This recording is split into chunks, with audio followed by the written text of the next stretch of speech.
Welcome back to yet another episode here on the Oshay Vlogcast Channel.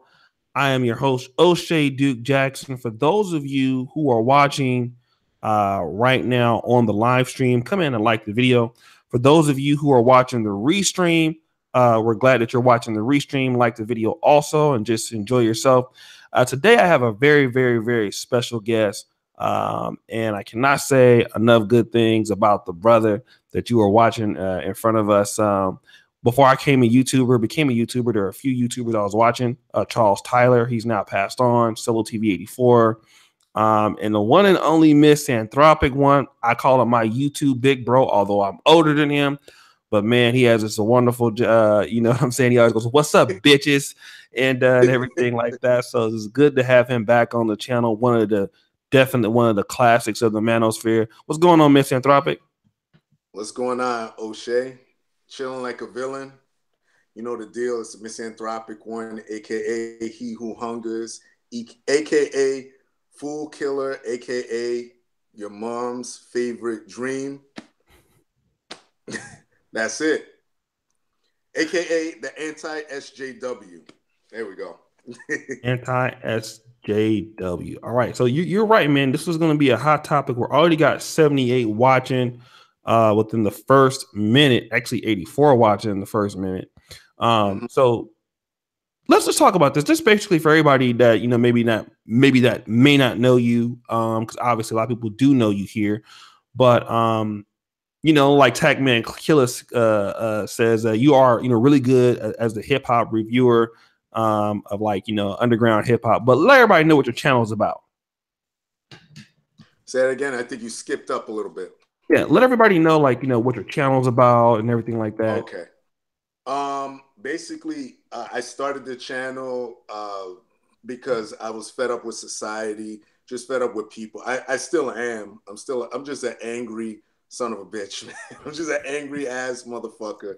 And I took that with my love for hip hop and just melded the two together because I was just tired of society. And through my years of being on YouTube, I'm glad that a lot of people follow me and saw my transformation.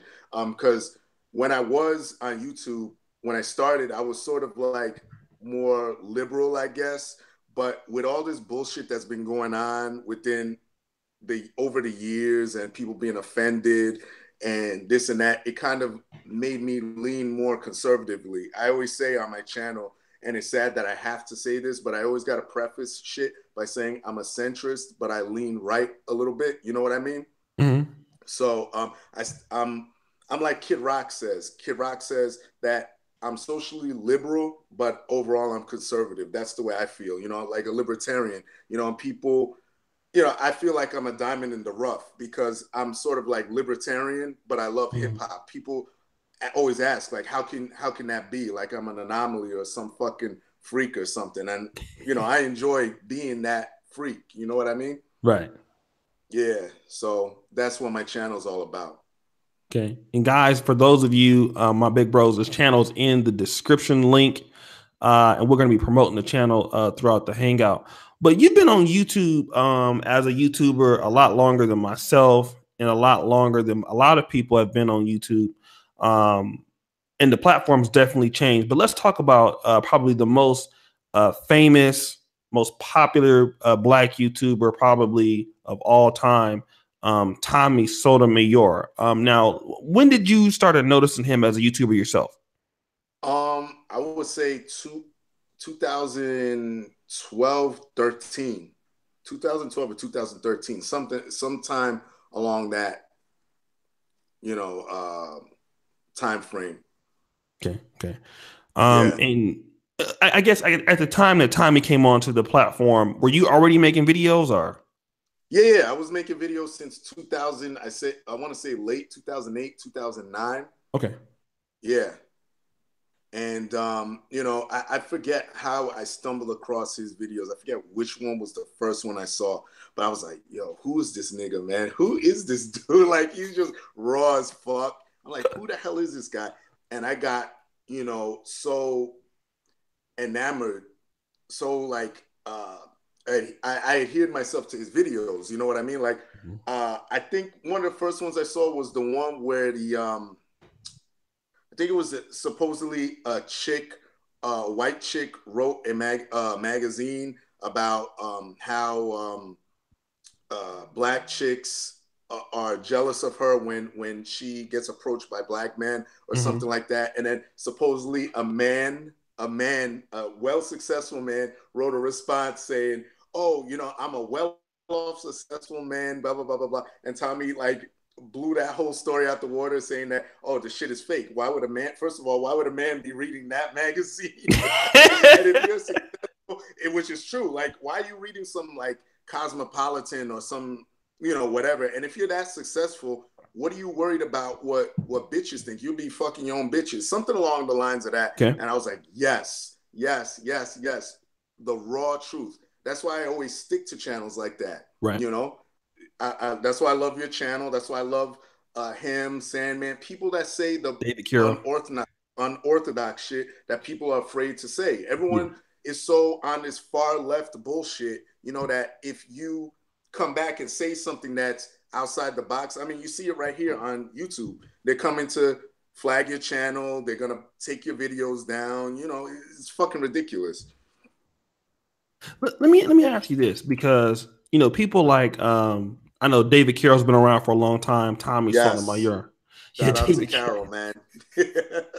David Carroll. Shout out to, I can't wait for you. By the way, you got to get him on. I know he said on a video that you two are working on something. I can't wait for you two to get together. That's going to be fucking epic, man. You Yeah. better be prepared for that. David Carroll's not a lightweight, dude. Oh no, he's not Yo, that lightweight dude by any is the means. truth. Yeah. So I was surprised he even shouted my name out, because if you know David Carroll, typically he doesn't do that. Yeah, he's Uh, not like that.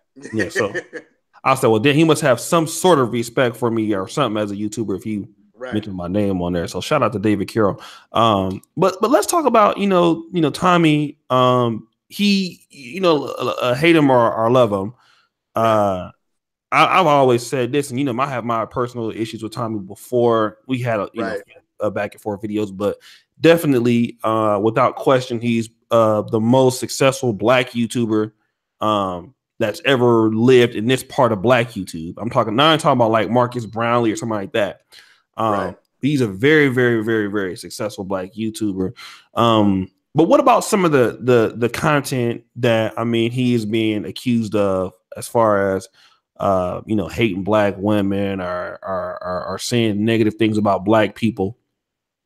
Um, what's your thoughts on people who have those things to say about them? Um, Very simple. You go in and you listen to a couple videos, not something that's chopped up, not something that one of his arch nemesis or arch enemies chopped up and threw on some shit. Go to one of his channels and watch. I mean, you can take Tommy Sotomayor and put him in, how you say, Black YouTube, and just look at that as a microcosm of the world. When, for example, you look at a white nationalist, right? Mm-hmm. And let me say this too, because a lot of y'all are ignorant as shit. There's a difference between a white nationalist and a white supremacist. A white nationalist is simply saying, listen, I just want to do my own thing over here. You know what I Okay. mean? Like, I want to have my own shit over here. A white supremacist is saying the same thing as them, except they want to kill you. They're talking about cleansing you out in any way, shape, or form. So let's get that out of the way, okay? But when a white nationalist is talking, you want to go and hear what they say. You know what I mean? You gotta. I'm the type of dude that I just don't take things like, even with you, Oshay. Like, if you say something, I'm not just gonna say, well, that's my dude. So I mean, on some level, yes, I will say that, but I want to go hear it myself. You know what I mean? And then determine what it is the person's saying. Has Tommy gone off? Like, has he said certain things? Yeah, but usually those are things that if you watch somebody else's channel, they'll just take one piece of it and put that up. Like where he's I forget, there was one thing that was taken out of context. This is when he was beefing with Robert Perkins or whatever. Okay. When he said, oh no, better yet, I got a better example. The shit with the car accident shit. Yeah. I mean, everyone's acting. You remember that shit? Yeah, I made a video about that. Yeah.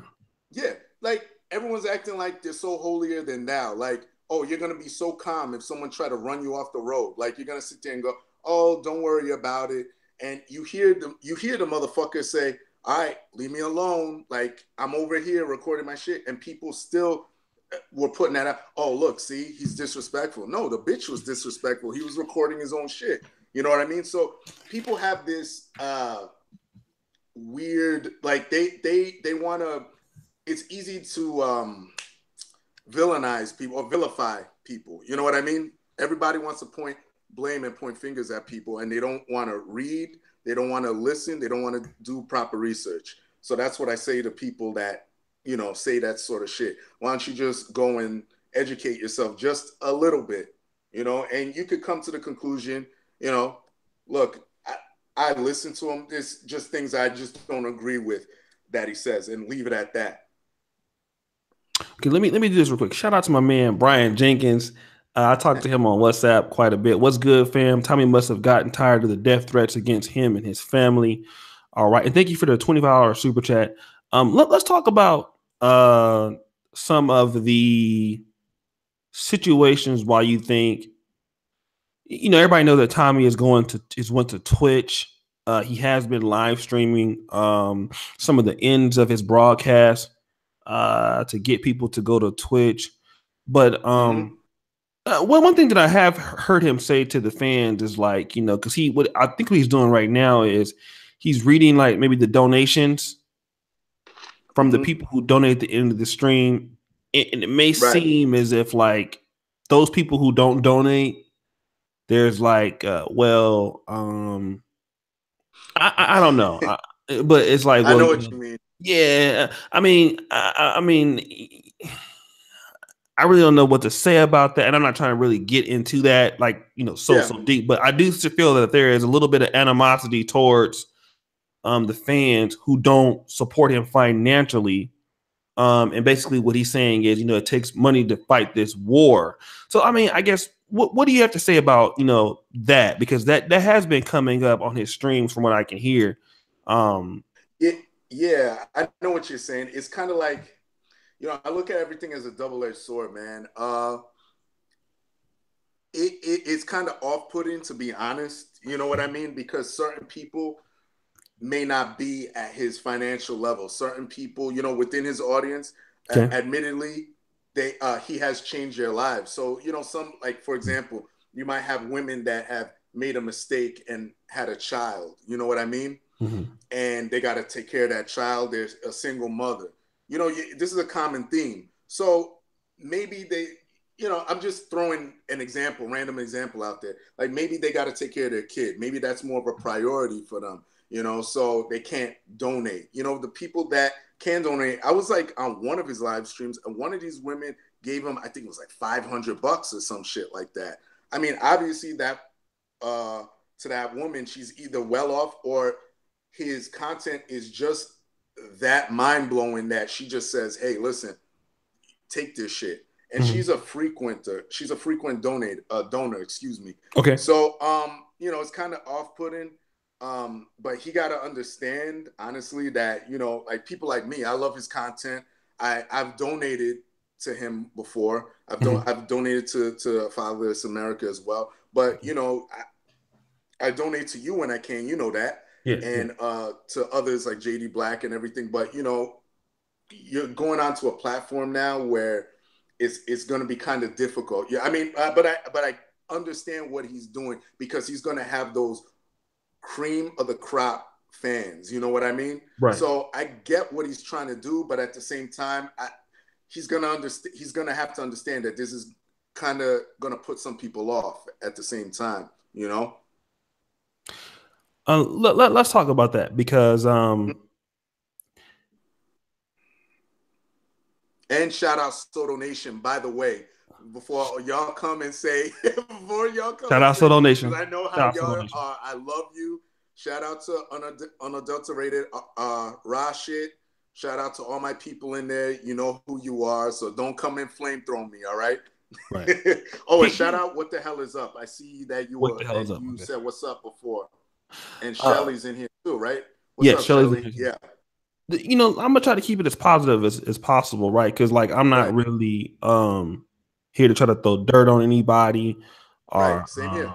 and yeah, and I mean he is, whether he likes me or not or whatever is besides, he is a black male. He is and he worked extremely hard to do what it is that he did, whether we agree with the content or not. Right. One thing that I did notice is I think that Tommy was one of the first YouTubers to really fundraise a lot of money for a project. Right. But besides like Jason Black, and you know, he just has a really good you know, charisma. He's funny, you know what I mean? He's entertaining. He has really good production. He has really good equipment, stuff like that. So all these things, and he has a really, really good work ethic. You can obviously tell he likes what he fucking does. Right. Do you think that there was a lot of jealousy because Tommy had a way? He just had a great work ethic. He could raise a ton of money to do what he wanted to do. He was everywhere. Aaron Clary, what's up? Shout out to Aaron Clary in the building, man. Do you fuck with Aaron Clary shit? No, who's that? Aaron Clary, Captain Capitalism. No, where is he? It's because he's white. You probably don't know him. No. Shout out to my boy Aaron Clary, man. I gotta have him come back here. What up? Yeah, I think I seen the video with him. Never mind. Oh, yeah. Aaron Clary's a shit, man. He wrote the book, The Black Man's Guide Out of Poverty. I bought that book. I think I seen that one. I'm sorry. Yeah, you gotta buy that book. Every black man needs to buy that fucking book. I was promoting it so much, it was getting like, yo, Shay, stop promoting it so much. I'm like, man, but it's a shout out to Simply Deep too. I know he's in here. Yeah, you know what? That's my dude. Simply Deep is always in this shit. Truth Teller said, yo, he's like God, bro, because he's everywhere. You know what I mean? But yeah, that motherfucker's in every goddamn live stream, man. Everywhere. He's like, yo, what's up, man? But let me ask you this real quick. Tommy was the first person to raise a lot of money, and he did it like not just once. He did it with like several times with, you know, GoFundMe's and things like that. Great production. He was able to, you know, collaborate and land some big interviews with a lot of big time people that you know, like smaller YouTubers like me can only just dream of. Do you think that there was a lot of jealousy because of his success? Oh yeah, I think that goes without saying, man. And he said this on his channel too. You know, that's why you have a bunch of these I don't know, these no names. I'll just leave it at that. That will come at him because a lot of them try to mimic what he was doing and who he is. I mean, I look at Sotomayor, people like you, like JD Black, as, because I'm into comic books. I mean, if you couldn't tell, I mean, you see me, I got the venom, I'm all venomed out right now. Right. But I look at guys like you like superheroes, and when y'all show up, you have the villains that come out. Yeah. Right. And usually what happens with superheroes is they usually blame themselves for the villains. They have that whole process of, God damn, like, I came out and now this motherfucker, all these motherfuckers are coming out and they're attacking me and this and that. They're attacking my message or what I'm trying to do. So, yeah, I mean, a lot of it is, I would say maybe 50% of the motivation is jealousy. 50%. That's being, I guess, a little bit too lenient. Maybe a little bit higher than 50%. I honestly got to say that. Now, you know, to be honest, let's talk about the jealousy, right? Because not only was, you know, Tommy like a very successful YouTuber with multiple channels, he put out a lot of work. You know, he just was, and he doesn't give a fuck. He'll say anything he wants to say. But here's another thing too. Like Tommy also was known, like he was like really open with his life. Like it was his life was like a fucking movie. You know, like with me, like guys like me and you, we YouTube too, you know, really often about the subject. Right. And people will watch based off the subject or the topic. Tommy, when he comes on live or what he's doing, he is the topic. It's right. He's one of the only few YouTubers I know that can get a billion views based off some shit he's doing in his life or something like that. You know what I mean? It'll be with his kids, or it could be with something in his life, things like this. But the one thing that is, you know, very interesting is the mansions. I heard a lot of people hating because he was living quite nicely, and a lot of people didn't like that. Now, what do you think about the mansions and things like that and how he was portraying it? Do you think that maybe he was showing off too much, or he was causing more haters on him, or like, what do you think about that? I mean, you're right. In the sense that, him putting a lot of his life out there could eventually lead to him being doxxed, and people, we've seen evidence of this, how people put his mother's address out, his grandmother's address out there. God rest her soul. I know she passed on. But his mother died? But no, his grandmother. Okay. His grandmother. This was years ago. This was when I think one of these guys made a fake Craigslist thing, and said, "Oh yeah, we're giving away like computers or something," and supposedly it was, I think it was his grandmother's address or some shit like that, and all these people were showing up, and dude, I remember that shit. That shit is fucking ridiculous. But on the flip side of shit, to show the success of another black man is important. To say, "Hey, look what I did." You know what I mean? Look what you could do. You know what I mean? Right. Like, that's very important, especially this day and age where all these people claim everything is racist or against you. He's showing you that, you can find your niche and you can make something of yourself. So, him making himself sort of a sacrificial lamb in that sense, you got to give him credit for that. Like you said, I mean, he was the topic. And people never understood that. People, he's always making it about himself. It's like, yeah, that's the point. You know what I mean? But yeah, that's it. That's how I feel about that. Let me just do something real quick. We have 276 people watching. Definitely must be because Misanthropik in here, and this is a hot topic. I want to just shout out two brothers. Yes. Eric P, what's up, Oshay? Happy Good Friday to you, to the Future Negro Manosphere Magazine Fund. I posted a old Planet O'Shea magazine PDF that I had back in the day, so I got some of the guys excited. Thank you so much, my boy Gabe A, itching and tricking out of Michigan. It's good to see you, brother. Thank you. Do me a favor, guys, while we have Misanthropik One here, the boys, keep up the good work, bro. My man out of the UK, thank you for the £5 super chat. Let me do this real quick, guys. Get the video, just like the video up, get the likes up. We have 276 people watching right now. And I want to do something real quick, man. Misanthropik One, as you guys know, is one of my all-time favorite YouTubers, and he did come over today. He also he's one of the few people that could be like, "Yo, Shay, I want you to interview this guy." I'll be like, "Cool, I'll do it." Like, he's one of the few people that if he asks me to do something, I'll do it like right away. Even though we don't talk, like almost every day or a lot, I'll always do it. So, guys, do me a favor, subscribe to my big bro, Misanthropik One. Hopefully, he can start coming in a little bit more, so we can fellowship with him. Like subscribe to his channel right there. It's also in the description. Let me ask you this, Misanthropik. Tommy also had these, falling outs, as you could say, with some people, most notably Tariq Nasheed.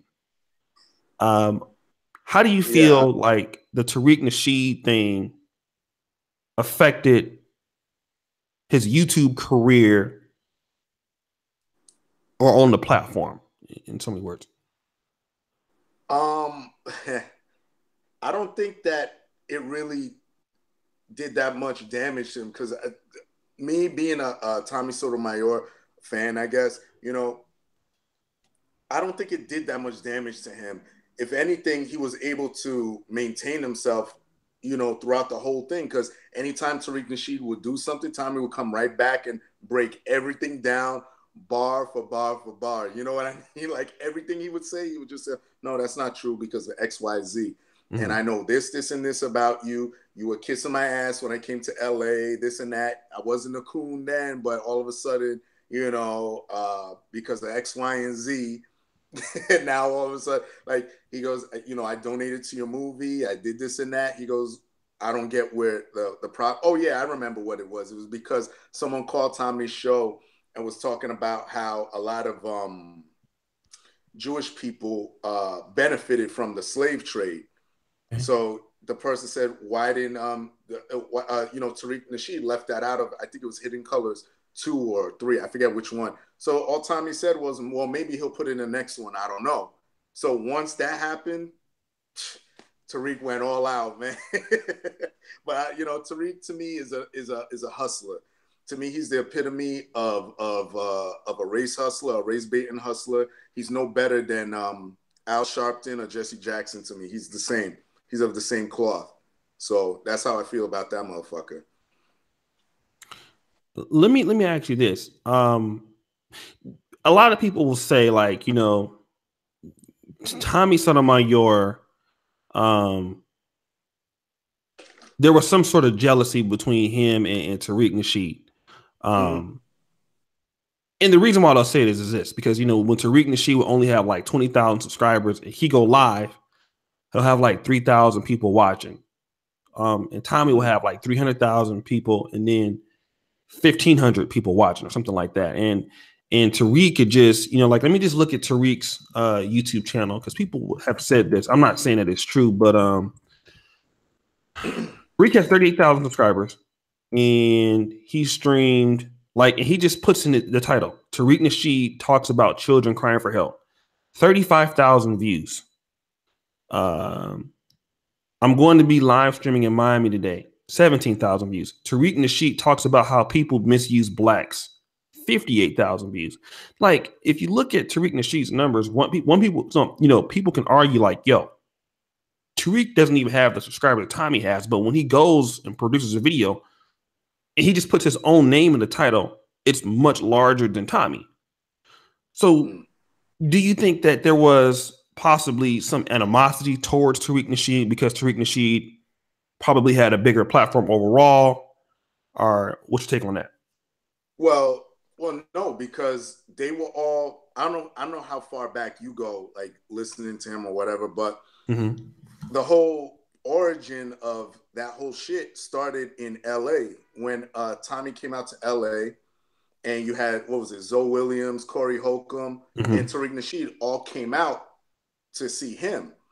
And I think the video is still on YouTube where Tariq is like, yo, how do you do what you do? Like, he was saying, like, in awe of what he was doing. Like, yo, dude, how are you doing it up like this? You know what I mean? Like, how did you get to where you got? He didn't understand it. It was like sort of like a phenomenon. You know what I mean? And they were always cool, up until that point where he didn't say anything bad. He just goes, well, I don't know. Maybe he'll put that in his next movie. That's a good point. And ever since then, that's when Tariq started going at Tommy, because Tommy never really was sneak dissing him, because he was always cool with him. He would always, he bought, I think it was Hidden Colors too. He bought a bunch of them and he was giving them out to fans, so he never had any jealousy of them, at least none that I saw. Okay. So it's a fair point. Let's talk about, obviously we're trying to get to a particular point. And guys, for those of you, we have 315 people watching. Get the likes up. If you're new to this channel, go ahead and subscribe, hit the bell. Let's talk about this whole idea. I'm just, kind of going back in certain things. There was a particular beef with Sansa Ray, right? Yeah. And it kind of went on back and forth. What do you remember about the Sansa Ray issue? And to be fair, Sansa Ray has had some issues with other YouTubers, but what do you remember about the Sansa Ray issue that Tommy Sotomayor had? Oh fuck, man. Jesus Christ. Actually, it's funny how you asked how long I've been a Tommy fan. Damn, this goes back to those days. Honestly, I don't even remember how the fuck that shit started. I know, if I remember correctly, I think she wanted to be on a show or something. Something like that. Yeah. It was something along those lines, man. And then it just led to a bunch of, like, I know he was like, at one point, he was like, yo, I don't want to deal with you or whatever. No, I'm good. And it led to a slew of videos from her. And then, you know, it was a whole back and forth thing. You know, I actually feel bad for Sansaray because, you know, she was like a model or some shit. And, you know, this is my problem with a lot of the enemies of Tommy. Like, look, not everybody's going to agree on shit. Mm-hmm. If you disagree on something, make your video. I'm not saying don't make a video. Make your video, leave it at that, and keep it moving. If she used that energy and put it towards her career, because she's not an ugly chick. She's not a bad looking chick. But like, look, if I had a problem with you, Oshay, you know what I'm gonna do? First of all, as a man, you know, us being men, I'm gonna hit you up mm-hmm. and say, hey, listen, you know, this is the issue. If I make a video about it, I'm gonna make a video and that's gonna be it. I'm not gonna sit here and fucking keep going back and forth. That's ridiculous to me. I got better shit to do. I got money to make. I got pussy to fuck. Mm-hmm. You know what I mean? I got better things to do. Shout out to Julian Brown for the $5 super chat. And guys, like I said, if you want to go ahead and support the show, definitely you can do so with the super chat on the iPhone or the Android. Get the likes up in here. We only have 121 of those. Let me kind of talk to you about now the Tariq Nasheed controversy, and I'm going to get to, besides that one, to the Hotep situation we had at Sonetter's event. And shout out to Sonetter because he subscribed to me, subscribed to him. Let's talk about when the BLTV situation. I think prior to that or after that, he had a interview, a big time interview with the Rubin Report. Right. Yeah. That went sour for whatever reason. I'm not sure afterwards because he had something to say about that. But yeah, I think it was because with that, I think it was something with the what's this guy's name? TJ Kirk, Amazing Atheist. I think Dave Rubin had said something like, I don't know. He said something like in defense of him, and Tommy didn't like it. I don't know. I think there was a little bit misconstrued, but anyway, yeah, keep going. Let's talk about that. He had the Amazing Atheist, and what's the what's the name of that crew he's with? Those guys are called Drunken Peasants. Drunken Peasants. Okay, so let's talk about the Tariq Nasheed episode, because we all know about the Drunken Peasants, but most people are more concerned about the Tariq Nasheed situation where he got confronted with the BLTV studios in LA. A lot of people were saying that, you know, Tommy got like punked or something like that. I don't really feel that was the case. But a lot of people felt like Tommy got. No. Go ahead. Nah, no, he didn't, because he put up that the claim, the countersuit, because I think they were trying to sue him, and then he put up the countersuit, and then they realized that they were gonna lose. So what was it that they did? They think they changed the amount of money that they wanted. Dude, I'm so burnt out for it. Like I was talking to you before, dude. I'm just so tired of all of this shit. Mm-hmm. You know, I'm into all of this shit. So you gotta forgive me with the details. But no, he didn't get punked by them because he responded in kind, just like he did with Tariq Nasheed. The only thing was that he has made the claim before that if white YouTubers beef with him, they leave it alone. But these guys didn't let up. They didn't let up. They kept going for a little bit, but then they stopped after a while. I think they retracted their lawsuit.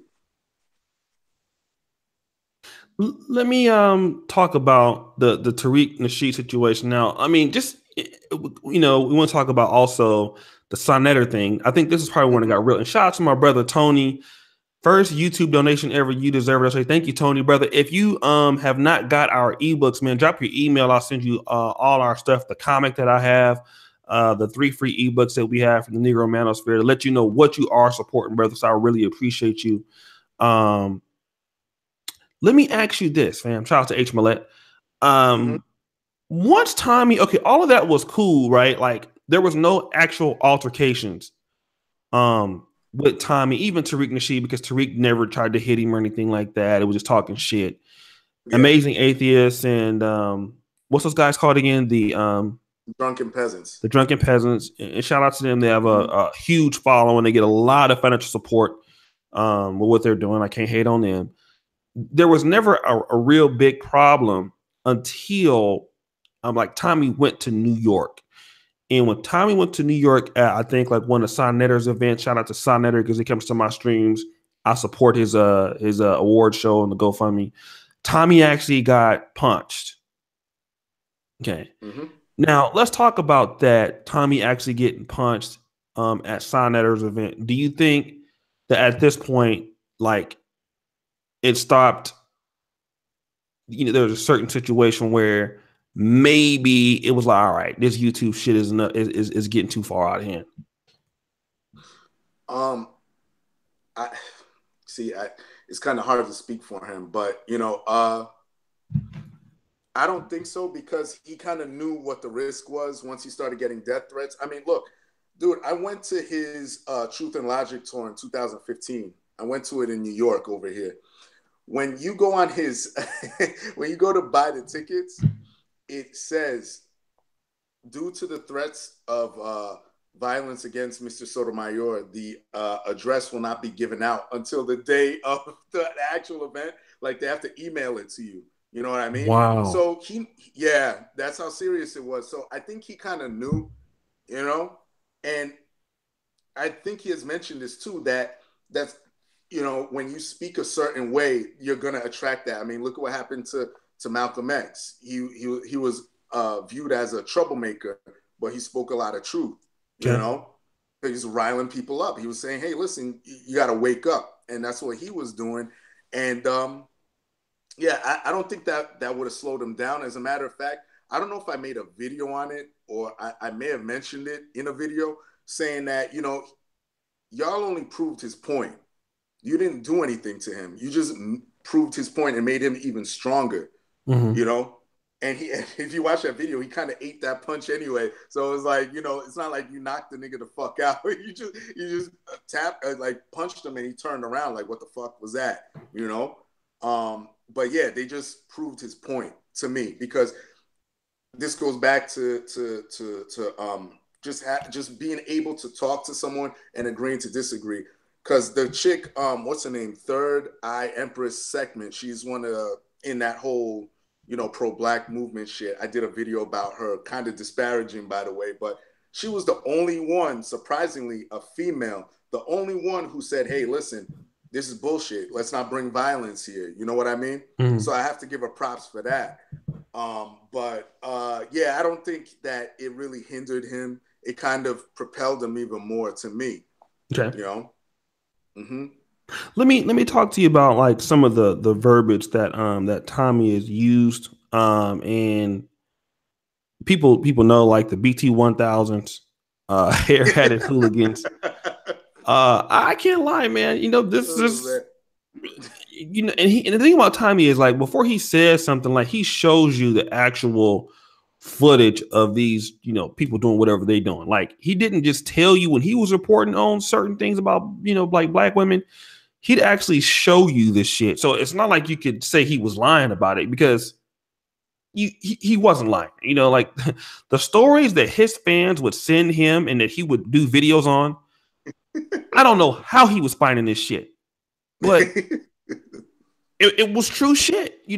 I'm right. Saying, like, do you think like with what he was doing, I think that Tommy, like, he had to know that there was going to be a price for speaking this type of vernacular against the community. I guess what I want to know is this: do you feel that Tommy could have had a more of a effect on black people without using some of the terms that he was using?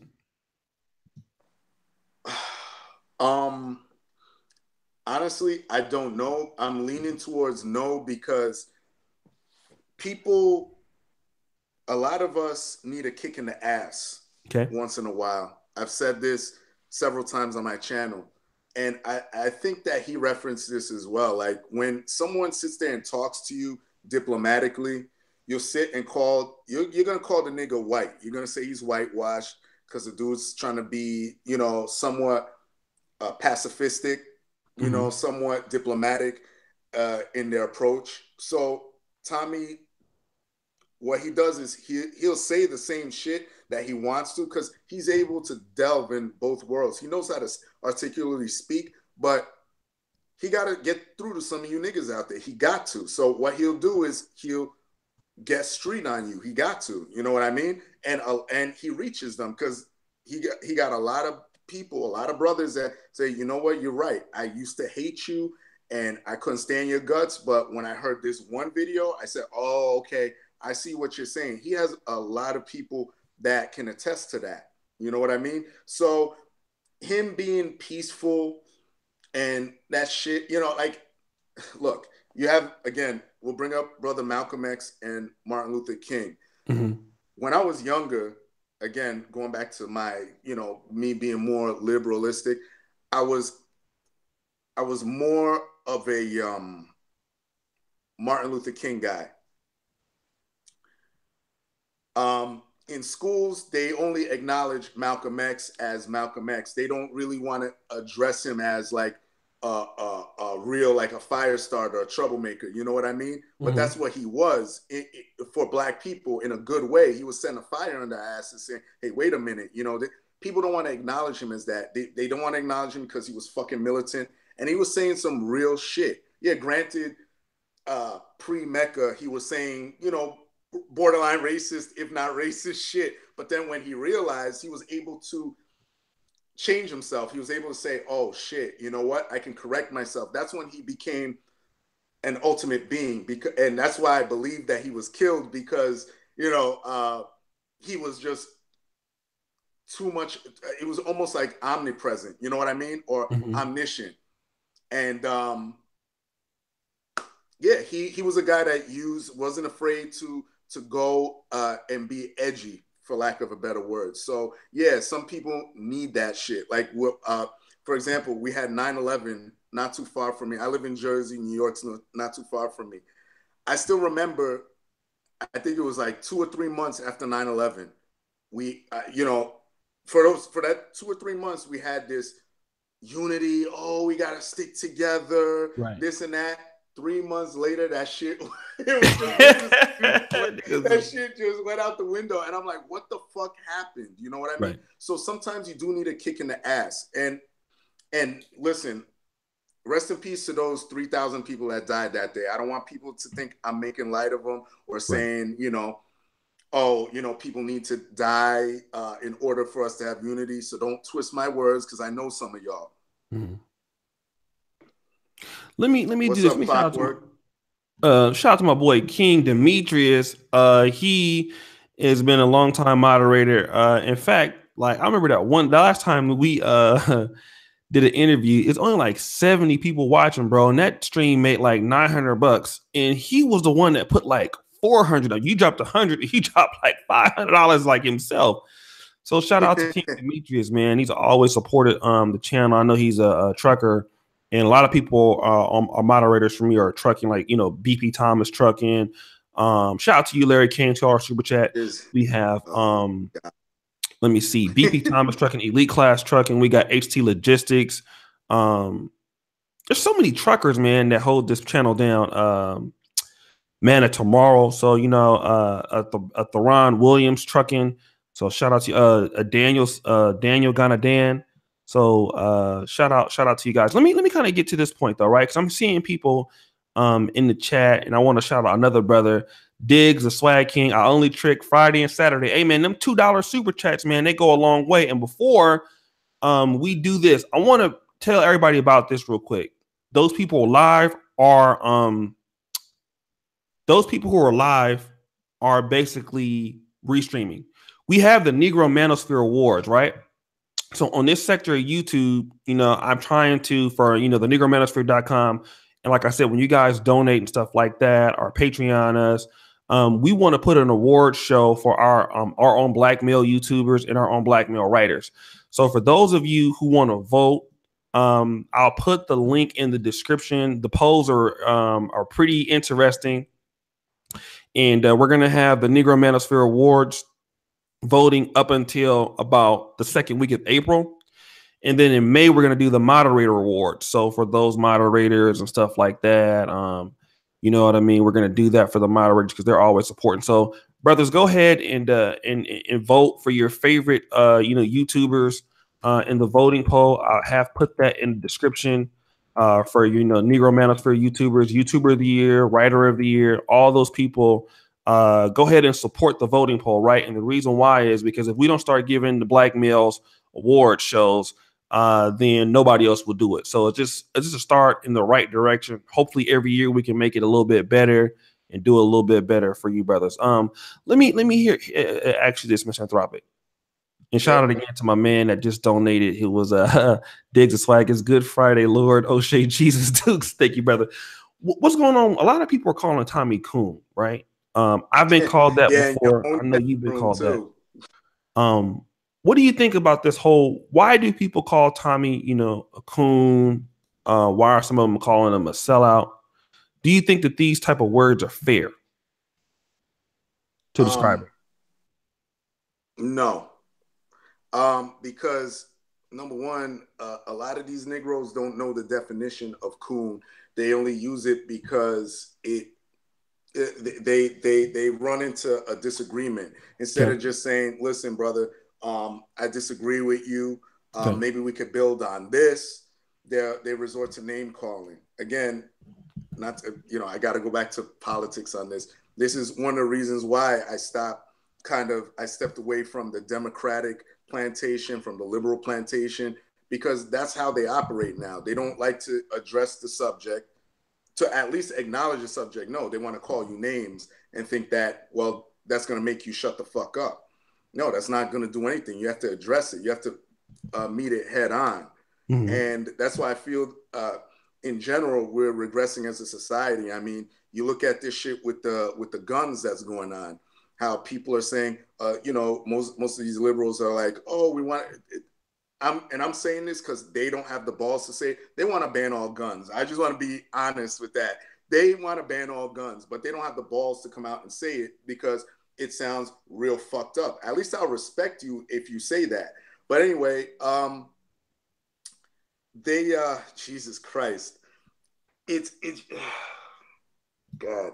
It's something that they do. They want to end the argument before it starts, or let me not say argument, debate before it starts by shaming you. That's something that bitches do. They want to sit there and use female shaming tactics. Like, that shit is dead. Address the problem. Don't sit there and, like with the gun issue, going back to that, it's like people are saying, the real issue is the mentality behind the gun, but nobody wants to say that. Nobody wants to address that. You know what I mean? They're afraid of that. And when someone starts saying that, oh, well, you're a murderer, you're this and that. We've seen it happen with Dana Lash on TV. They're calling the chick a murderer. She never killed anybody because she's part of the fucking NRA. Big deal. But it's the same logic. Let me ask you this, right? One of the things that I'm not sure if this is true, but I've heard him say something close to this. Not him say something, but I've heard people say that Tommy was very critical of the black audience because they felt like black people don't support YouTube content creators. They didn't want to support him in a certain way. Do you feel like Tommy felt like black subscribers didn't support him, in that the people that did support him were white people, and that may have or as other people may see it, that may have altered his message toward more of a white conservative message because maybe black, because people said I didn't see and one thing, the Senate super chat, hit the $ in the chat, guys. I mean, for Salvant, if you want to do that, that's how you can do it. People said that his message changed, Tommy. Like, at first he was really for the black community. He was kind of positive. Like, he's saying certain things like, a man who dates a white woman shouldn't, talk about black issues. And then at some point he was, kind of upset about, the lack of black support. And then he did mention, like, in the Fathers of America, that a lot of people that were sending him big donations were not even black people at all. So do you think that, you know, Tommy Sotomayor had maybe a lower view of black subscribers because they didn't support? It's kind of hard to say. I think you would have to ask the brother that himself. You know, you got to ask him. I don't know. I think it's a fair question. I mean, it could have been distorted because he is a human being. You know, it could have been, but again, I don't want to speak for the brother. You know what I mean? Because a lot of the people in his chat are usually, when I go there, are black people, black women. You know, when he does the one-on-one shits, they usually, majority of them are black people. You know what I mean? So that one's kind of hard to say. When I never really pictured a change in his shit. I've always pictured him being the same way. He always spoke in a way that it didn't require emotion. And you believe in this, me and you believe in this, you know, other brothers have said this, like, you got to take your heart out of it and just use your brain, use your mind, and talk shit out. You know, that's the way I looked at it. I mean, I really never seen a change as far as liberal versus conservative, because I've always viewed him as sort of more conservative, you know? So, you know, even that doesn't have racial lines. As much as people like to play identity politics nowadays, that, to me, liberal, conservative don't have racial lines. It's more of a mindset. Let me also ask you this. There's some people that are saying, like, okay, one of the reasons why he's going to Twitch is because there was some movie that was supposed to come out, and for whatever reason, he didn't produce the movie. And because he didn't produce the movie, he's just, you know, maybe tired of people asking him about the movie and people making videos about the movie. He never put it out. So this is a perfect way for him to just, you know, like, hey, I'm going to Twitch and I can kind of blame it on YouTube because I'm getting, you know, flagged and stuff like that. Do you think that's an escape for why he might be going over to, you know, leaving YouTube? I don't think so, me personally, but, you know, let's just say somebody, I'm seeing it in the comment section. What do you think about that? That would be a funny, that's a funny way to escape. You're like, you know, to set the shit up, get this money and leave. I mean, only time will tell, you know what I mean? Because you know, someone just brought up Jason Black. Jason Black's movie took what, 5 years to make, to come out. So I don't know, if from judging from how he is, if he's anything from what I think he is or what he portrays himself as, he's sort of a perfectionist, you know, so maybe he's not happy. Maybe he wants to edit the shit. I know he had an issue with, what's this cat's name? Tim Alexander. I think he was working with him on the movie. Okay. And he had an issue with him. Yeah, Tim Alexander. Shout out to him, by the way. Diary of a Mad Black Man is a great movie. So go check that shit out. But I know he had some issue where I think he took money from him or whatever. I don't know what's going on behind the scenes. I know I donated. I'm not bitching too much, you know. I don't know what to say. You know what I mean? I just, you know, I've seen some trailers, you know. I've seen some trailers too. I've seen the trailers look official. I ran into Tommy Guns in New York, and he's the guy that's filming it. He says, yeah, the shit is going down. You know, we got a lot of footage and shit. So I don't know, man. And to be fair, somebody in the chat says, like, if you do ask for a refund, he'll give it to you. Yeah. So, you know, like, if that's the case, then, you know, and so I'm trying to be fair here. So that's what I have heard. And then let me do this. I want to shout out to a brother that's donated in the super chat. C Jones, $10. Thank you so much, fam. For the $10 super chat. I appreciate it. Guys, let's take a little bit of a time again for those people in the stream. Let's like the video. We got 330 people watching right now. Again, let's get the likes up. I really appreciate you guys. Let me see this here. And let me kind of talk to you about this, right? all of these, I mean, okay, so Tommy going to Twitch. Supposedly Tommy is going to Twitch because of, paid, it's for people who want to pay to watch him. Now, doing YouTube for free, or not for free, right? Because obviously you have AdSense, and you have a lot of money coming from, this powerful platform in that way, but going to Twitch. Do you think that Tommy is going to be able to still be as popular now that he will not be doing a lot of work on YouTube? He'll be doing it on Twitch. How do you feel about his popularity there? I don't think it's gonna be as strong. And like someone mentioned before, because I saw this earlier that he did put up another video on, I think it's Tommy's Everyday Life, Tommy Sotomayor's Everyday Life or something. He did put something up. But if he's going over there and relying on people having to pay to jump on there, is that like we mentioned before, it's gonna be difficult. You're only gonna weed out some of the people that supported you over here, and you're gonna get the real super diehard fans, the people that only come on YouTube for Tommy Sotomayor. You're gonna get those people. So, I watch a ton of different shit. I don't just watch Tommy, obviously. Like I said, I watch you. I watch my brother JD Black, True Teller. I watch a shitload of people, so I'm not just on YouTube for Tommy. You know what I mean? Even though I do support him. So it's going to be difficult going to Twitch and having to pay for that. Does anybody know how much? Let me see. And it seems like he has he has a lot of views on this video, like 5,000 total views. So people are paying. Like, let's not get it twisted. People are paying to watch this shit. Like, I don't know how much. How much does anybody know how much it costs? Damn, I looked at it the other night and I forgot. All right, there's different levels that you can, different things you could pay for. I think they're timed and stuff like that, maybe like months or something like that. Don't quote me on that, but I know that there's different breakdowns of the money.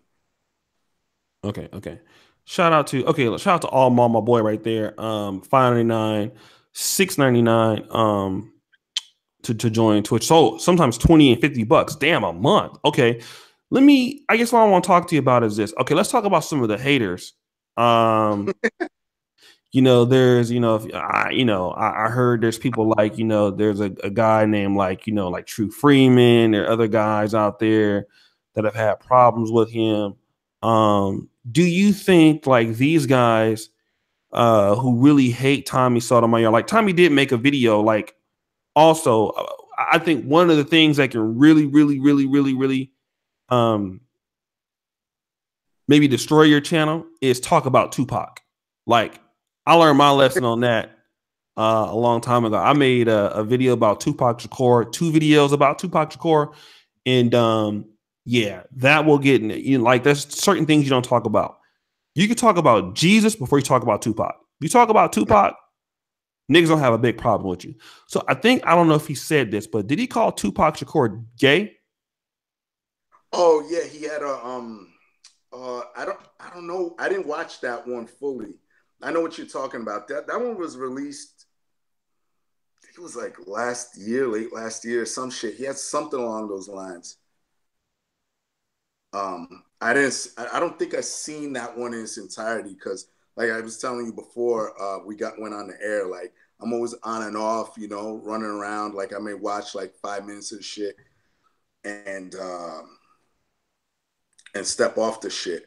But the whole Tupac shit, I did a video a few years back talking about Funkmaster Flex because he had some disparaging words to say about him. And it was only in response to him being at a club. Funkmaster Flex was at a club and someone was saying, throw some Tupac on. So throw some Tupac on. And he was like, I don't give a fuck about Tupac. That's what Funkmaster Flex said. So he received some backlash for that. And I kind of came to his defense saying, first of all, we got to stop, Tupac as an artist. Yeah, you know what? He was great. Actor, rapper, like someone said, he was gone too soon in the chat room. I agree with that. Mm-hmm. But again, you know, when it comes to freedom of speech, people have to be honest. Not everybody's going to like who you like. You know what I mean? There's always going to be one person. So, you know, again, this goes back to the agreeing to disagree. If someone says, I don't fucking like this guy, or if Tommy comes out with a conspiracy theory that Tupac is gay or whatever, wherever he heard it from, I'm not too sure. You could just say, nah, that's not true because of X, Y, Z. We're in this world, we're missing dialogue, missing the blending of ideas. Everybody just wants to have this narrow-minded, you know, way of thinking, and that's not good. That's really not good. So, yeah, I mean, you have some. I was gonna do a video on this. You have some rappers saying that shit now, but I think it's kind of like a cheap shot. I think it's a way of trying to gain notoriety, like some of these whack rappers too. There was one rapper that was somewhat decent that came out with a Tupac diss. It was, although it was way after he died. You can find it on what's my man Star from Star and Buck Wild, formerly of Star and Buck Wild. Okay. He interviewed the guy, and I think it's still up on YouTube. But his diss song was actually pretty good. I have to say, but you know, some people felt it was tasteless because the guy was dead or whatever, and I don't know. It just, people got to just learn to just disengage and just walk away from certain things. You know what I mean? Mm-hmm. But let me ask you this though, right? Because you know, like if you talk about black women, and we've all found this out, like if you talk about black women, sooner or later they're gonna keep coming after you, right? That's one thing that I know that because I've had, you know, my shit to say about black women, and it's like a damn buzzsaw. They keep coming, they keep coming, they keep coming. You know what I mean? And you talk about, you know, people that are, you know, things that, you know, that are sensitive to black people, right? You know that black people are going to react certain ways if you talk about black women, if you talk about Tupac, you know black people are going to come at you. So why do you think that he does it? Because, well, there's truth to what he says. Like you said before, he'll bring out the proof and say, I'm validated. Look at this. Look at what's going on. I mean, you could just turn to, what is it, World Star Hip Hop alone. And, you know, Tommy could have made one video his whole career and just pointed to World Star Hip Hop, and his point would have been proven. So, I mean, this idea that you get so fucking overly emotional is why we're in the state that we're in. I was talking to one of my friends the other day. This cat's Hispanic, and we were talking about all this racial shit, and he brought up something that I've been saying for a long time. He goes, you know, a lot of black people need to learn to move in silence. You got to stop putting your shit on Front Street. You know what I mean? And Worldstar Hip Hop is a perfect example of that shit. Stop putting your fuck shit out there. You keep putting your fuck shit out there, and you think that these white people or non-black people are laughing with you. No. They're laughing at you. And then you wonder why these stereotypes exist. And you wonder why you have Tommy Sotomayors that exist, or you for that matter, or, you know, True Teller, or me. I kind of got off that because you know how it is. But, you know, you wonder why this shit exists because it's out there. You know, you look at Asians. Asians are very good at just being them. They're about their money. They're not out there vying for political power. They're not looking for empathy for every single little fucking thing. They don't care about that. And they are a dominant race. They keep their shit in-house. Same thing with Jews, even though they're a denomination. They keep their shit in-house. Money comes first. You know what I mean with them? Right. Money comes absolutely first. And there was an article that came out few years back. Few people trying to substantiate whether it's real or not, but the concept or the topic that was in there, the meat and potatoes of that shit was nothing but real shit. It was supposed to be a conversation between a Jewish guy and a reporter. And the Jewish guy says, you know, if black people stop their internal beefing and shit like that, they'll be a force to be reckoned with. If they just concentrate on let's sell this, let's build our communities back up. And there's nothing wrong with saying that, but nowadays it's mum's the word. You're not supposed to talk about that shit. Why? You know, you're a coon for saying that. That's bullshit. Let me ask you this, right? Because now that Tommy Sotomayor will probably just be using YouTube as a means to drive traffic over to Twitch, where does that leave Black YouTube now, since Tommy Sotomayor is probably not going to be active on the network as much or at all? Where does that leave Black YouTube? Or what's the future? Who do you think is gonna be like the next Tommy? Something like that. Well, Tommy is Tommy. Let's just say that, because he's an individual. I like to look at people as individuals. You know what I mean? Right. Even though you were talking about the enemies that try to come at him, I feel that a lot of the enemies or the people that come at him try to emulate him in some way, shape, or form. Yes. As far as the next person, I mean, you have a big following out of all the guys. I think it's you. Carol is up there. I mean, he was, the dominant one. I think he had a channel that at one point was gonna hit 1 million until that shit got flagged down, man. But you got you, like I said, David Carroll is fucking dope. Let's see, man. When it comes, shit. JD Black is good. I love the Ibmore guy. BGS, I love him. Solo TV, of course, shout out Solo TV. Yeah, Alpha Male Strategy is doing pretty good. He's Alpha Male, damn, yeah, holy shit. But see, the thing with Alpha Male Strategies is he's more about the fucking these hoes and like doing all that shit. Fucking them to sleep and shit. Yeah, he's more on like, all right, this is what you need to do. Yeah, he's not really a social critic. You know what I mean? But shout out to Alpha Male Strategies. Love your channel. So, I mean, I would say you are David Carroll, man. But y'all two, like I said, y'all two got your own individual styles. You know what I mean? And, well, everybody I mentioned, everyone on that hit list too. You remember that hit list, right? I was number 2 on that shit. Yeah. Yeah, you were number 2. Yeah, exactly. Yeah. So City was number 1. All the people on that hit list. That was the funniest shit because when that shit came out, all it did was make me go and subscribe to these people that I never even heard of. I was like, all you did was help me. I was like, oh, these motherfuckers are saying some real shit. And one of them's a female too. Which one is that? I think that was the lady who the SBW. Her name is the one that gets spankings and shit. That one. Yeah. Yeah. Yes. I forgot her name. But she was high on the list. And I'm like, yo, this is a fucking female. And they just didn't like what she was saying because it kind of benefited men. What's her name? Shit. You guys know the lady that gets spanked by her husband on tape? She like sells them and shit. What's her name?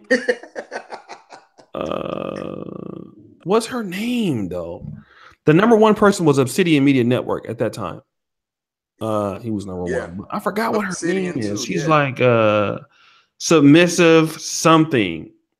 No, not fucking Tree of Logic. Submit to Black Men or something. Something like that. Yeah, remember. Submissive something. But I'm subscribed to her. Okay, yeah. I forgot what her name is, but something like that. So I guess what I want to know is this, because I'm gonna tell you like this. I think, I mean, is like, you think that Black YouTube, I mean, do you think that with Tommy being gone, like Black YouTube is like definitely lost? Do you think like do you think that it will get better because he's gone, or it's going to get worse? I think it's going to get worse because you have people now that are more emboldened to say, all right, we got this nigga off here. He ran off like a bitch, because that's what's going through their heads. Right. So, anybody that we don't like, we just gotta follow this motherfucker's blueprint. Okay. You know, and we're gonna go at you, for example. We're gonna go at JD Black. We're gonna go at again, it's just fucking weak. All this shit that's going on in society. I hate to sound like a broken record, but have a fucking dialogue. Come on here, get on the Google Hangout, talk. If you're that about it. Honestly, going back to the jealousy thing, I think it's jealousy because a lot of these people are just niggas with nothing better to do than to start. I mean, you had this one clown sitting there making 8-hour fucking hangouts. I'm like, dude, like, you know, I love you, O'Shea, but I'm not sitting here with you fucking 8 hours. I'm not fucking doing that shit. 8 hours. You know? And it's I'm telling you, it's a lot of this content that's provocative, that makes people think. And I'm telling you, it's all the way up. It's high up. It's people like Ben Shapiro, Milo Yiannopoulos. You see what's going on with them, and now it's just coming downhill. You got Tommy, you got this. You say something that, God forbid, you think a little bit outside the box. Yeah. I make videos about MGTOW, people get mad. Men, which drive me crazy. That blows my mind.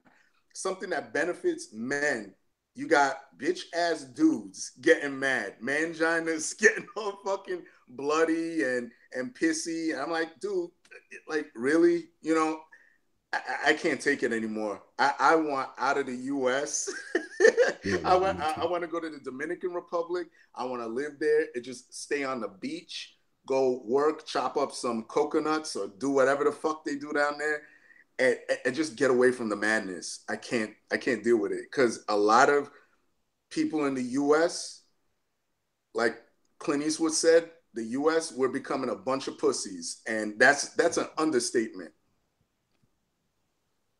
Let me just say something real quick about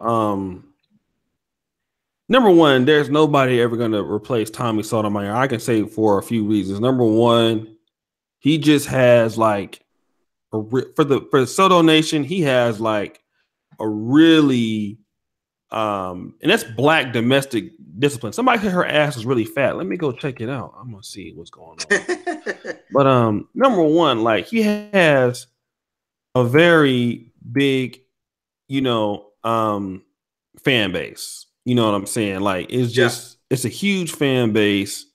Damn, she do got a fat ass. God damn. What was her name? God damn, her ass is fat. Hold on a second. I know that I shouldn't be watching this porn during the damn show, but fuck. I'm trying to turn this shit off. I'm off, man. God, I don't want you jerking God fucking damn, she got a big ass.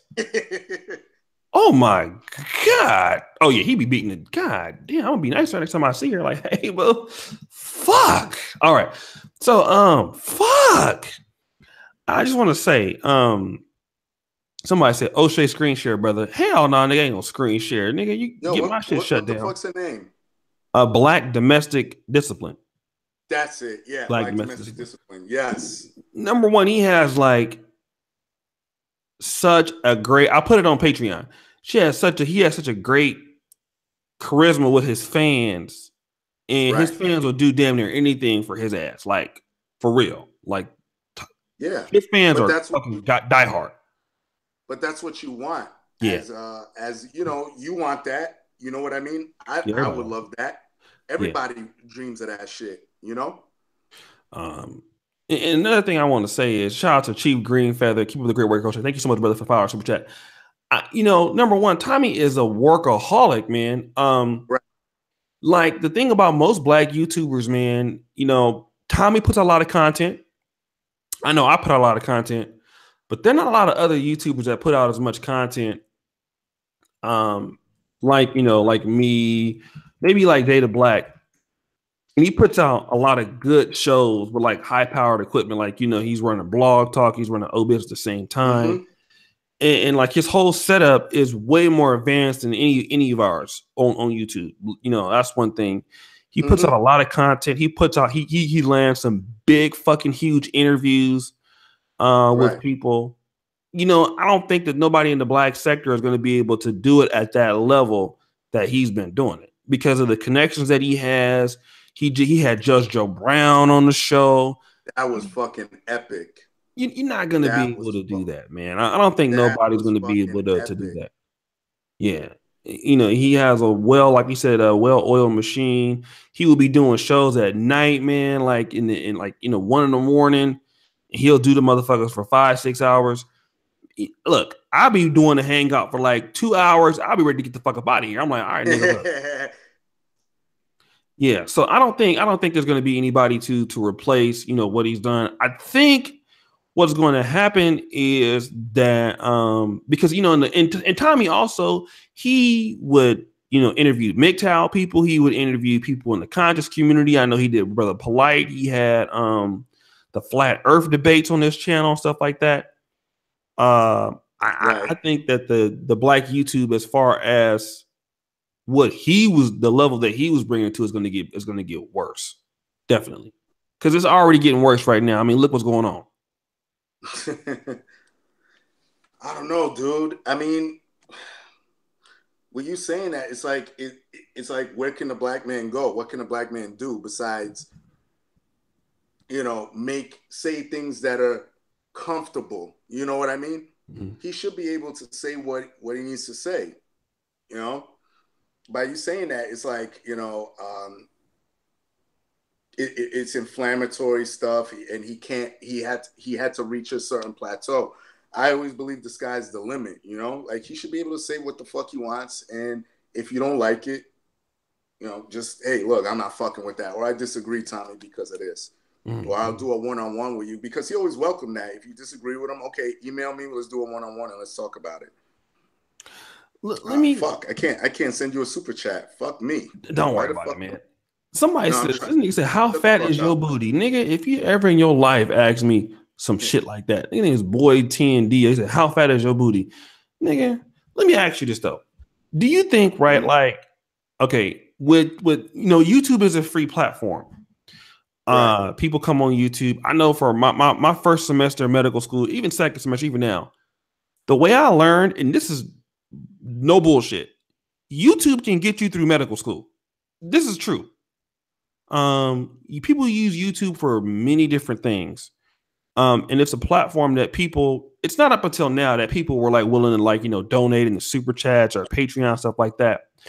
Do you think that in our sector of YouTube that black people do not support their content creators enough, or we have a lack of that? Or do you feel like our content creators in black YouTube are like mean to their subscribers? They're trying to get over on their subscribers. They're begging for money too much. They're taking money from them and not actually doing what they're supposed to do with it. What's your take on that whole situation here in black YouTube? Oh man, in reference to what? Just in general, Tommy, not just Tommy or anything like that. Shit, Misanthropik. Yeah, see. Oh man, thank you. Boom. Oh man, thank you so much, bro. You had to do that, man. But thank you, man. Nah, man, come on. I keep saying we got to support each other, bro. I believe in supporting your shit. Nah, but I mean, the guys that I'm subscribed to, like you, JD Black, y'all don't sit out here and sort of demand shit. You know what I mean? It's just like, listen, you'll say it in a way of, like, look, I got the Negro Manosphere. I want, it's black media for black people and this and that for the benefit specifically of black men. So, I mean, I think that's all you need to say to attract people to align with your cause or whatever. Mm-hmm. I've never dealt with anybody that had any type of vitriol. I guess it's arguable. You could say Tommy Sotomayor, like I said in the beginning, we were talking about how he's going to Twitch and he did the shout out video. And, again, like I said, it's off-putting. Like if you're going to go into that realm of, what, fuck y'all and this and that. But no one that I fuck with really does that shit. You know what I mean? So if there really was someone on that level, I wouldn't fucking deal with them and be like, you know what? Yeah, this is ridiculous. So I mean, I guess, but in general though, like, do you feel like, and don't get me wrong, like, I do have a Patreon and stuff like that. And as far as with like Black YouTube, I have to say this real quick before I go forward. My Negro Manosphere website that we put out, right, for this particular community, I knew that we couldn't like come out and ask like Black men like to support us. Like, I know, like, if we wanted to get supported, they would have to see it go up first. And then once they see that, okay, you have the comic, you have certain things. All right, now I'm willing to support you. And if the content is good, we'll support it. But, here in Black YouTube, there is this kind of thing where, there are some people who are just, disparaging their subscribers for money. Oh, you niggas don't watch my shit if you ain't giving me no money or stuff like that. I know I had a debate with Obsidian about that. Do you think that the Black YouTubers, that they're not really trying to work with the subscribers or try to provide the content that is, let's say, beneficial, that they can use on a day-to-day basis to get the support? Or is it that, do you think like a lot of Black YouTubers are just trying to just get support just basically off of what they want to say and not necessarily for content that the audience can actually use and find valuable?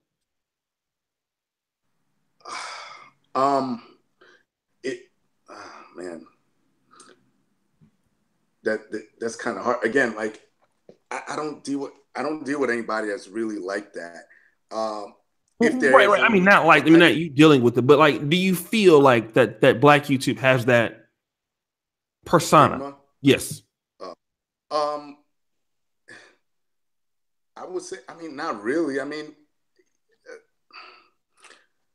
first of all, you as an individual, whether you're male or female or whatever, we were talking about pronouns before. You can't tell nowadays, but you have that choice whether or not you want to go support, give your hard-earned money to this person or whatever. So no one can force you into doing anything you don't want to do. I mean, if someone's sitting there and being verbally abusive to you, or you don't feel that the content itself is worth, your money, just fucking, again, walk away from the situation, man. Black YouTube in general, I really can't say, dude. I can't say. There's no one really that has that I've experienced that has been really like that. You know what I mean? That's been like, well, fuck y'all. And I mean, again, we mentioned Tommy to a certain extent. He has gone into that, realm, I guess. But it wasn't enough where I'm just fucking turned off to say fuck you because I like his content. You know what I mean? Right. There's other guys I subscribe to, like, well, outside of Black YouTube, like No Bullshit, for one. He's got a huge channel. He's got, like, I think over 200 something subs. Or Hunter Avalone, who's got, I think, 300,000 subs. And, I'll donate to them because their content is that strong where I'm like, okay, you know what, I could donate a few bucks, because that's what I feel. But people gotta be strong nowadays. I feel a lot of people are weak and, very confrontational as well for no reason. Just learn to walk away from certain situations that you don't like. I guess what I want to talk about is, like, let's talk about some of the social justice warriors, right? Tommy Sotomayor is definitely what you would consider probably more of a conservative YouTuber. And shout out to you, Rob Peasy. Now, I'm a Black conservative, even though I'm a little bit more moderate. I try not to. I used to be a little bit more controversial, but then I'm gonna tell you what stopped me from being controversial as much. Like, I didn't want to be empathetic to certain things that were happening to maybe some of the subscribers or some of the people. So I didn't want to have, like, because I think as a YouTuber, you can create your own subscriber audience. If you're putting out a certain type of energy to a certain type of vibe of subscribers, that's what you'll attract. And I kind of found myself not necessarily getting bad subscribers, I'm like, you know what? If I'm have this energy that's always disparaging, those are kind of the people that are going to be. And you know, it was like, no, certain things I'll kind of keep to myself. You know, maybe and kind of go about it like that. But I guess what I want to ask is, you know, when it comes to like people like, you know, like Tommy or whatever like that, do you feel like maybe the energy that they were putting out is what came back to haunt them from their YouTube channels? Oh, you mean like karmic justice? Yes. Well, I think you well, nah, because you know, like Tommy has mentioned on his show before, because people have called in and said, you know, it's the way you say things and this and that. He goes, well, look at Martin Luther King and the way he said stuff. He said stuff peaceful, and where did he end up? People hated him. Yeah, so it doesn't matter. I think it's more of the message. Again, people want you to think a certain way. Nowadays, it's this far left, you know, insane liberalistic mindset. Everything's Candyland. Everybody has to be fucking super emotional, super empathetic. You know, what happened to? I mean, there's a war on men going on, for God's sakes. You know what I mean? Have you noticed that, Oshay? There's a big war. Yeah, there's a big war on men. Well, white men specifically, but there's a whole war against masculinity. And once white men get taken care of, who do you think is next on the list? Us. Yeah. Yep. You know they're ready for our ass anyway. Yeah, man. Yeah, niggas. Let me also do. I want to shout out, man. I forgot, brother Brian Jenkins. He had donated. He said, "A coon, no, disingenuous and condescending at times, yes." Let's talk about again this whole thing, because you know Tommy did have, you know, the fatherless America thing, with the child support rights. He used to make a lot of strong points, with the child support system. Do you think that a lot of the social justice warriors were trying to shut him up because his message was getting reach? Oh yeah, yeah, most definitely. I mean, even without this fucking movie coming out, you saw it. You saw it. You know, it's on the news when you bring up. You know, I was on Facebook a while back and I brought up. I think I posted something that Tommy Lauren had said about how masculinity is diminishing in today's society. Dude, so many and some of these people are rappers too. It just surprised me. So many people had so many weak ass responses. You would think that some of these dudes were bitches. You know what I mean? Like there's, oh, fuck this bitch. How does she know what it is to be a man? And blah blah blah. And all she was saying is, you know, like masculinity. She's saying something to help y'all. You know what I mean? Right. And yeah, of course, I think SJWs do not want man. I mean, you see it especially in our community or so-called community. What happens? There's no, besides Black Panther, what image of a strong black ass man do you see, or some type of doctor, someone prominent? You're not gonna see that nowadays. They're gonna take someone like a Terry Crews and make the nigga sweet. They're gonna make him, you know, strutting dresses and do all this shit. It's like, okay, and people, you know, people use the excuse, well, white people do it too. Yeah, but white people control their image. That's the difference between us and them. Say that again. Say that again. That's very important. Say that about. Yeah, white people control their image. White people control their image all day, all night. Yeah, they'll put out a Ryan Reynolds comedy, like you know, with grab ass humor and shit like that. But guess what? Next week, Ryan Reynolds will go do some serious ass movie where he's some fucking, you know, sniper or a bodyguard or some shit. You know what I mean? I'm making a loose example, but you know, like he'll come out with Deadpool. Then next year he'll come out with something serious, or he'll be in a comedy, but he'll be like a straight black guy. You know what I mean? Being a straight man, but first a straight white man is the worst thing you could be in the society. Once they cuck all these white guys, they're gonna. I'm telling you, man, it's gonna be. You're gonna see it. it's going to be an extreme turn when it comes down to us black dudes. I'm telling you, it's starting. I posted up on Facebook. I don't know if you saw it. There was a man walking through the airport, a muscular man in a dress, strutting and switching his ass. And listen, I don't want people to think that I'm railing against homosexuals or anything like that, because there's a lot of good homosexuals I know, but I'm talking about this image of black people. You know what I mean? Like, we got to control this shit.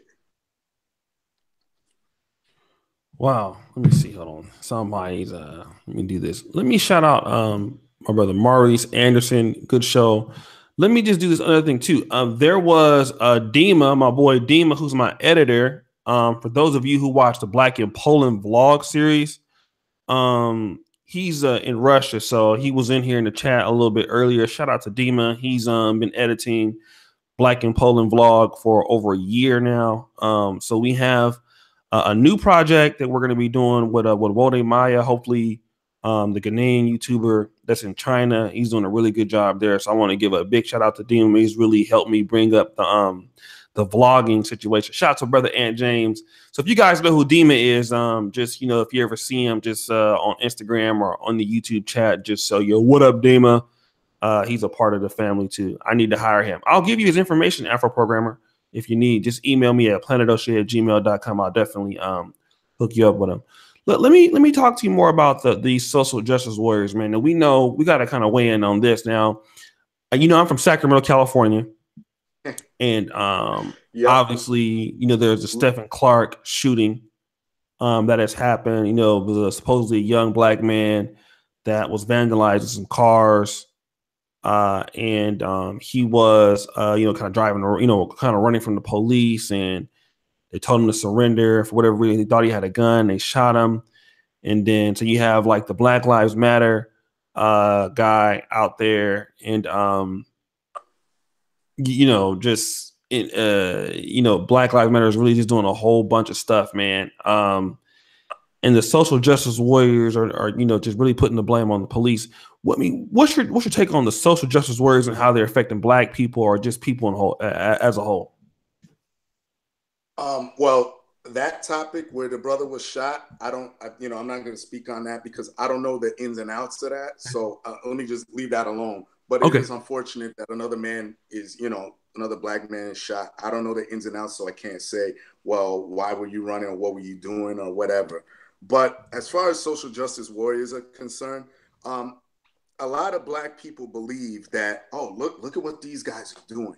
These guys are great.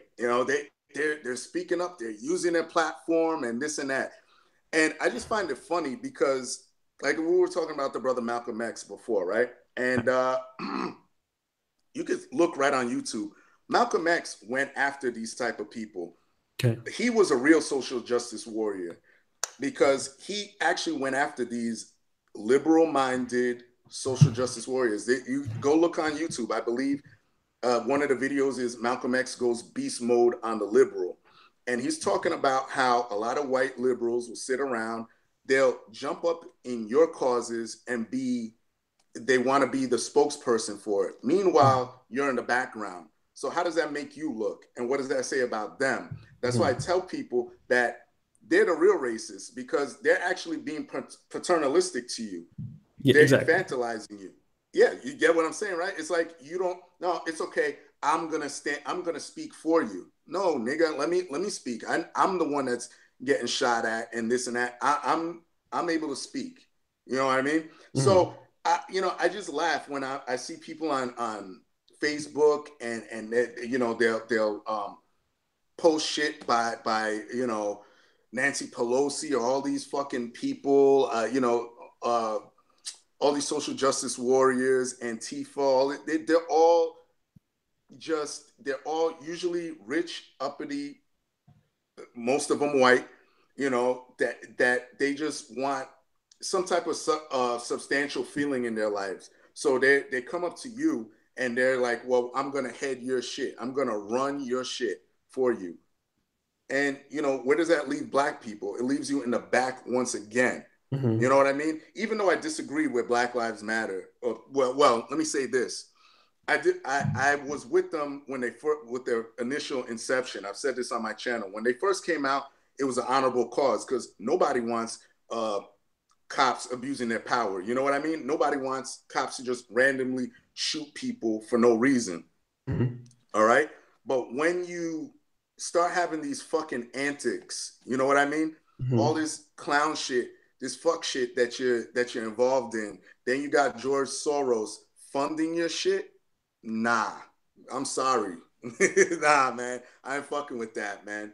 I agree. Like David Carroll says, I agree with Black Lives Matter, the theory, but when you put it in practice, nah, I'm not fucking with it. What they do in practice, I can't fuck with. Right. Yeah. So social justice warriors can go to hell. Not just that, but they suck the fun out of literally everything. They're doing it to comic books. They're doing it to fucking sports. Movies. They're doing it to movies. Like, dude, I just want to live in my house. And my mother goes, "Oh, you're such a recluse." I'm like, yeah, because I don't want to deal with anything. Anything you say, these fucking assholes say, "Oh, well, you didn't address that person by the right pronoun. So now they're trying to push your legislature to put you in jail if you misgender someone." Like, are you fucking kidding me? Mm-hmm. Fuck you. If you're a social justice warrior, I hope you fucking choke on cum. I swear to God. Oh, shit. Oh, man. Let me just do this real quick. And shout out to people, guys. Do me a favor. We have 277 people watching. Guys, also, for those of you who want to join the forum, I forgot to mention that. I know I'm asking you guys to do a whole lot, right? Do me a favor. Go, guys, join the Negro Manosphere forum. You can click up here. The way that you can do that is you click on this link. That's the forum for negromanosphere.com. And then you can meet up with brothers on the forum. And, basically it's popping, right? We have like almost 300 brothers over there. It's a really good network. You just joined up for the forum. I'll approve you.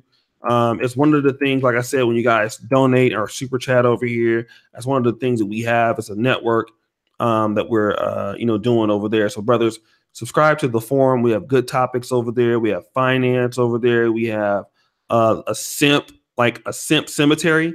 So that's one thing you can do. Like, you can roast your simps over there and shit. And like nobody will ever, bag you over there. So it's a really active forum. It's just growing. Brothers are really getting over there. So it's a part of the site. It's something that we worked really hard to put up on the Negro Manosphere. It doesn't seem like it was hard, but it was actually hard for us because we had to build a subdomain to the regular site and things like that. And let me also do this, man. We have Misanthropik One. He's here with us tonight. And it's like my second interview I've had with him in almost I think a year, right? Yeah, I think it was a year. I think it might have been a year ago. Damn, it feels like it wasn't that long ago, but it was that long ago. So, guys, do me a favor. Let's subscribe to Misanthropik One. Hopefully, we can get him back, outside of the years. That's his YouTube channel right there. Click the like, hit the bell on the channel right there, brothers. Let me see here. Oshay, please get that interview with David Carroll. Yeah, y'all niggas gonna love that shit. I'm gonna tell you.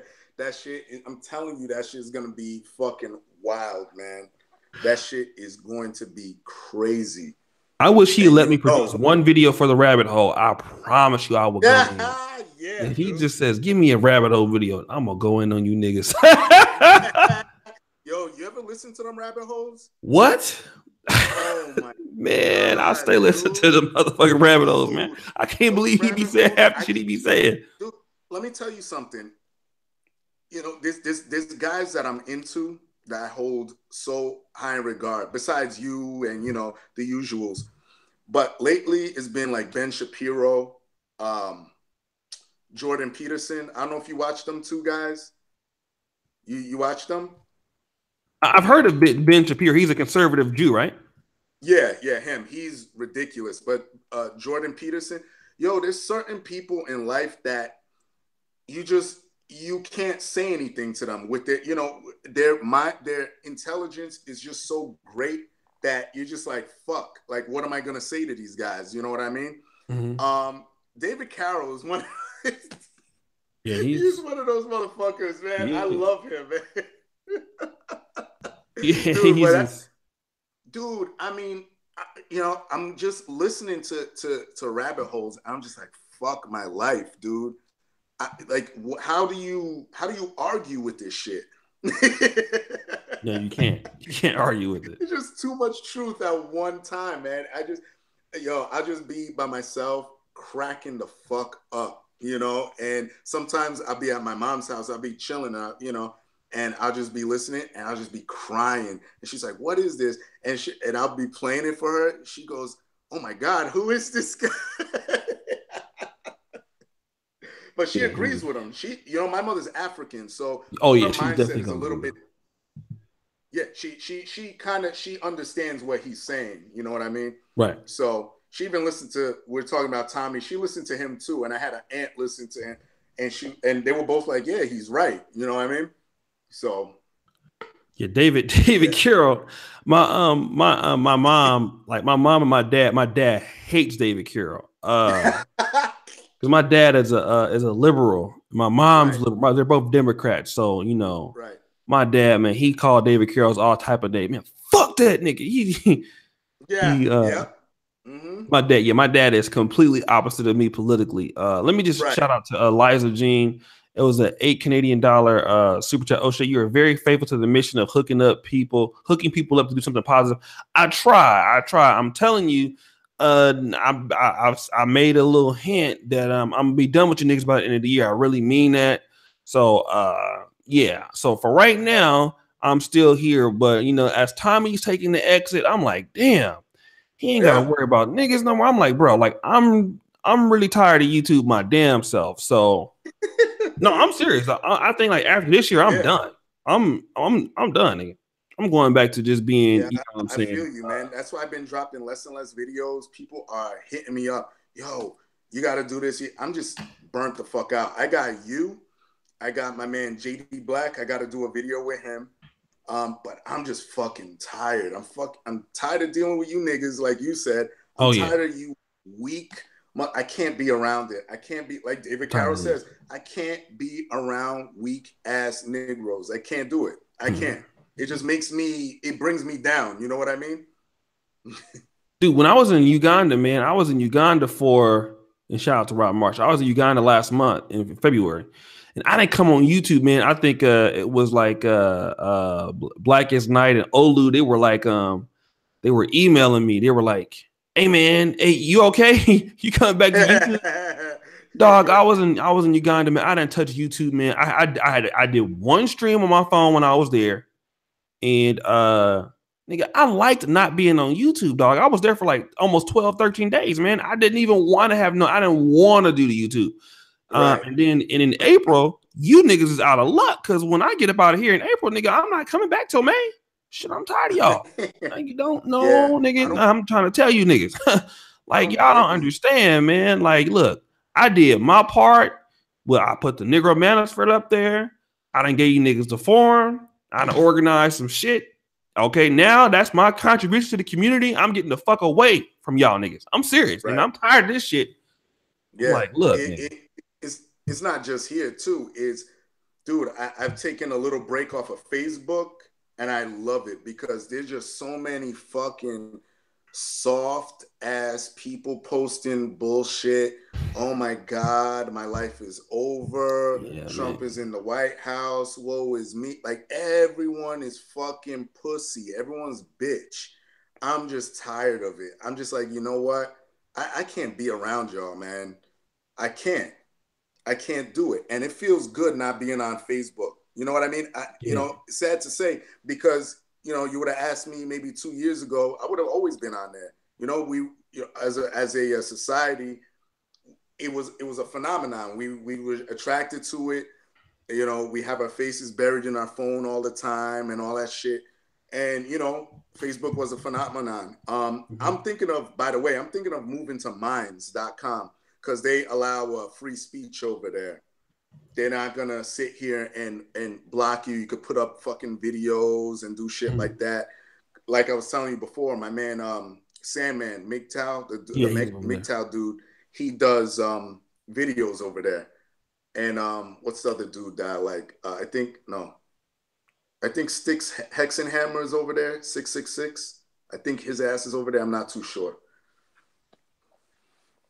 Hold on one second. This guy says, is there a hangout link? An after show segment, nigga. Who is this nigga? Hold on 1 second. Let me see. This nigga, somebody timed this ass out for just asking. God damn, like an after show segment. Oh my god, nigga. I don't even know you. Like, I mean, you thought you were about to come on here? I mean, shout out to you, bro. It never hurt to ask, but god damn, nigga. That nigga said, is there a hangout link? Oh, you're trying to jump on? Go here and talk, like, I don't think so, player. But but no, man, it's like, you know, like I said, I'm gonna say it like this. You've been on YouTube longer than me, right? This shit is like the shit behind the scenes with YouTube is so fucked up.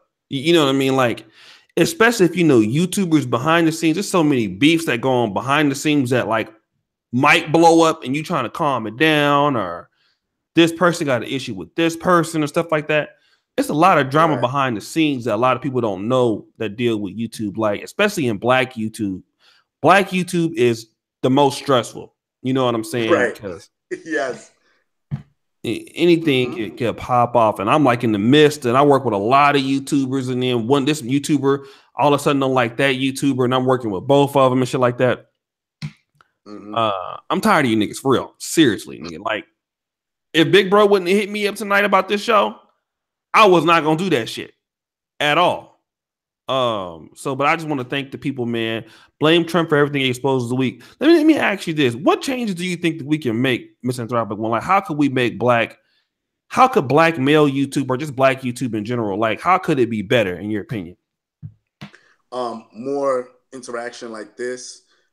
Even if you disagree, again, you could still have brothers that say, you know what, let me go listen to what this dude says. Even though I disagree with him, let me see what he says. Maybe I could pull something from him and learn. You know what I mean? Because you could learn something from everybody, even your enemies. You could learn shit from.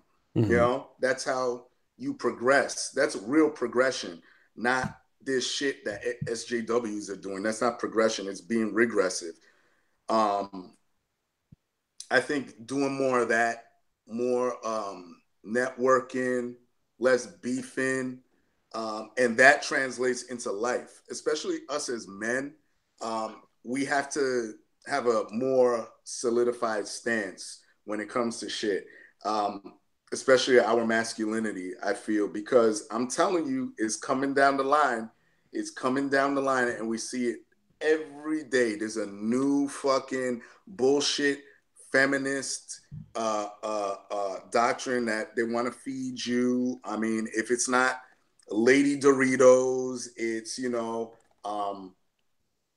what's this clown in Canada wants to make the cabinet 50% women simply because they got tits and a vagina, not because are you serious? Oh, you didn't know that? No. Prime Minister Trudeau, he made the cabinet 50% women. He says, yeah, it needs to be 50% women, not because they're merited to work there, simply because they got tits and a vagina. That's bullshit. You know what I mean? Mm-hmm. And speaking of which, Dad's texting me right now. Let me just text him back. You go ahead and do your thing, man. All right. Yeah, I just want to say thank you to him. All right. Yeah. We need to be strong. We need to hold on to our masculinity and not be ashamed of it. I mean, I don't know what else to tell Black men. Go, you know, get a skill trade or get education. Let's start building our communities. Let's start, again, networking is key, man. Right. You know, this idea that we all got to think alike is bullshit.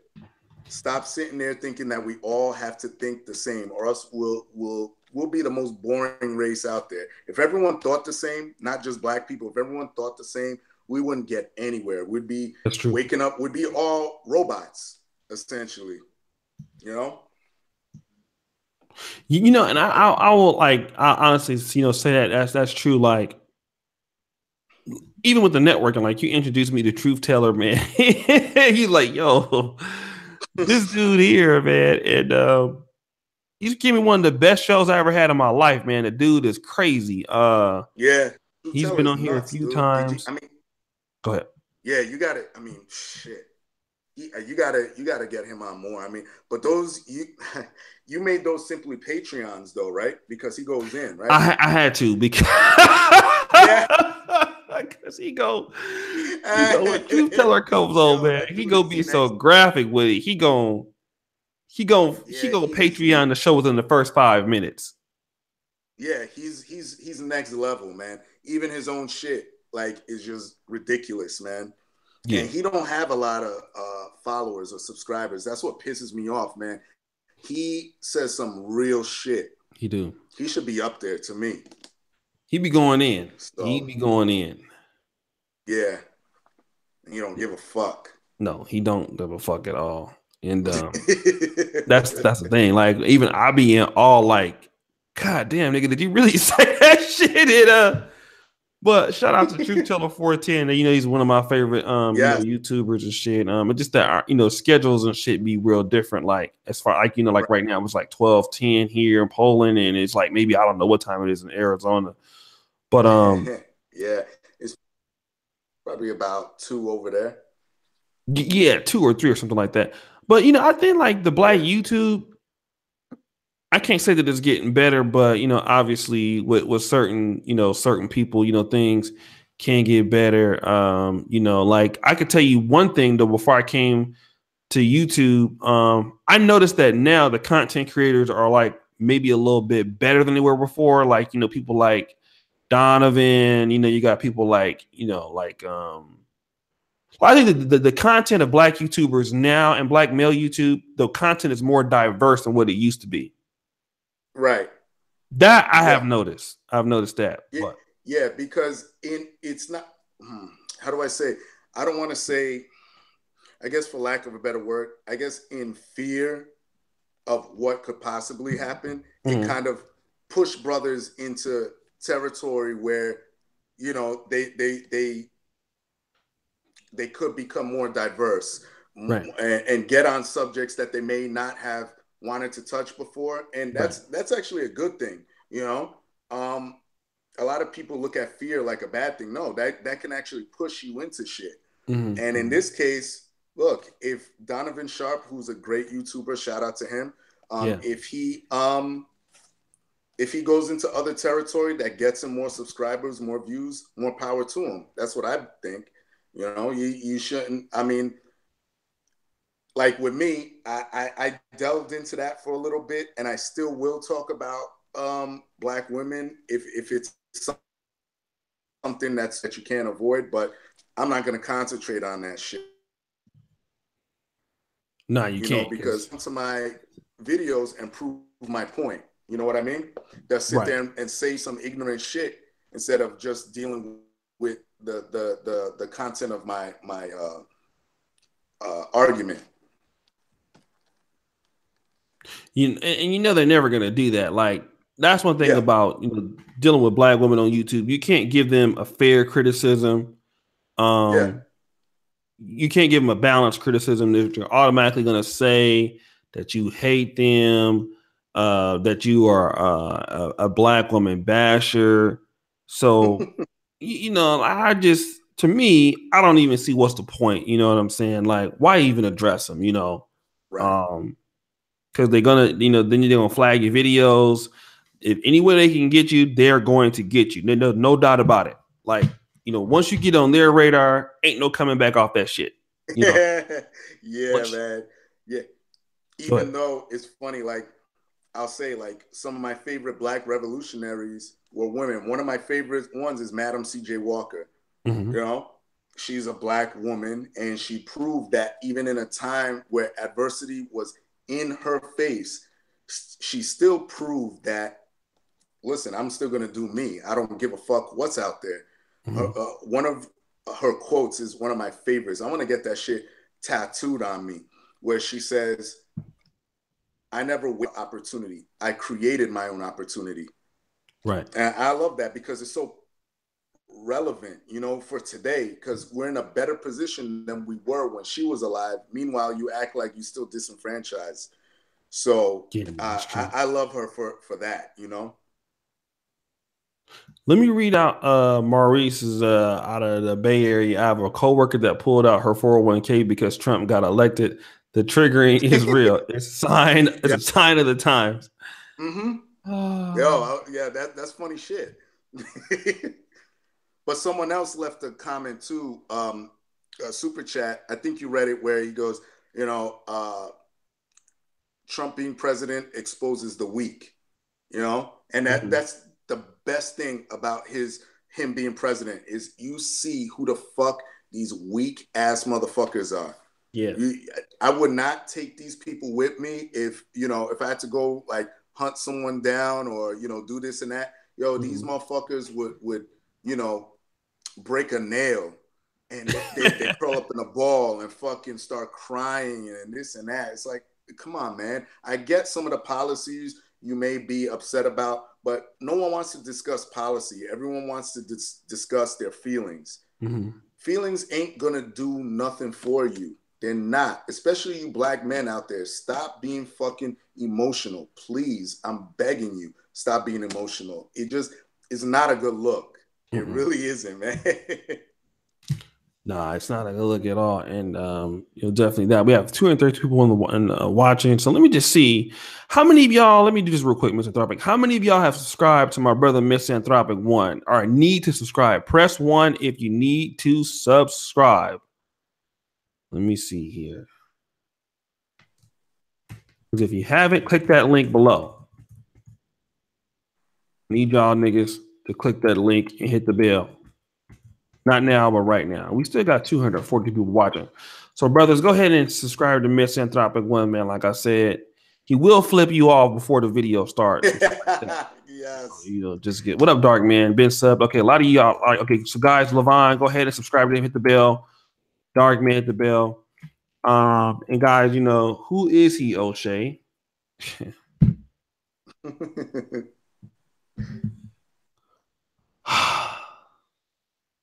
He's a YouTuber. I mean, what?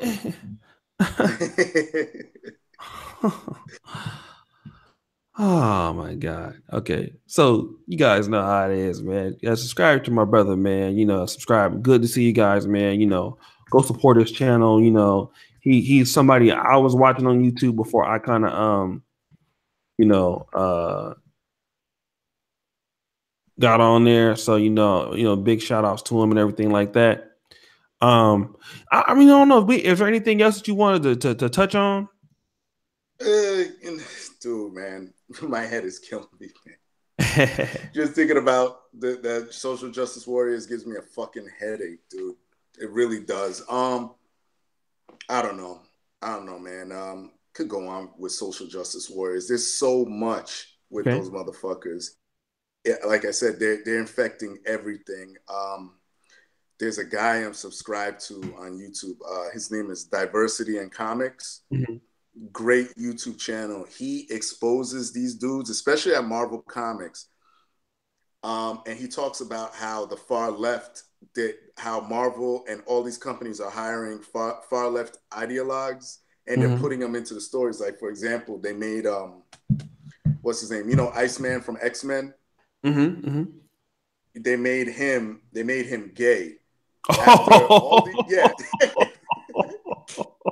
after all these years, the guy been around since when did X-Men come out? 1960 something. So for like 50 plus years, he's been known to be in relationships and be a ladies' man. Now all of a sudden, because of certain people of diversity hiring, right now they made him gay.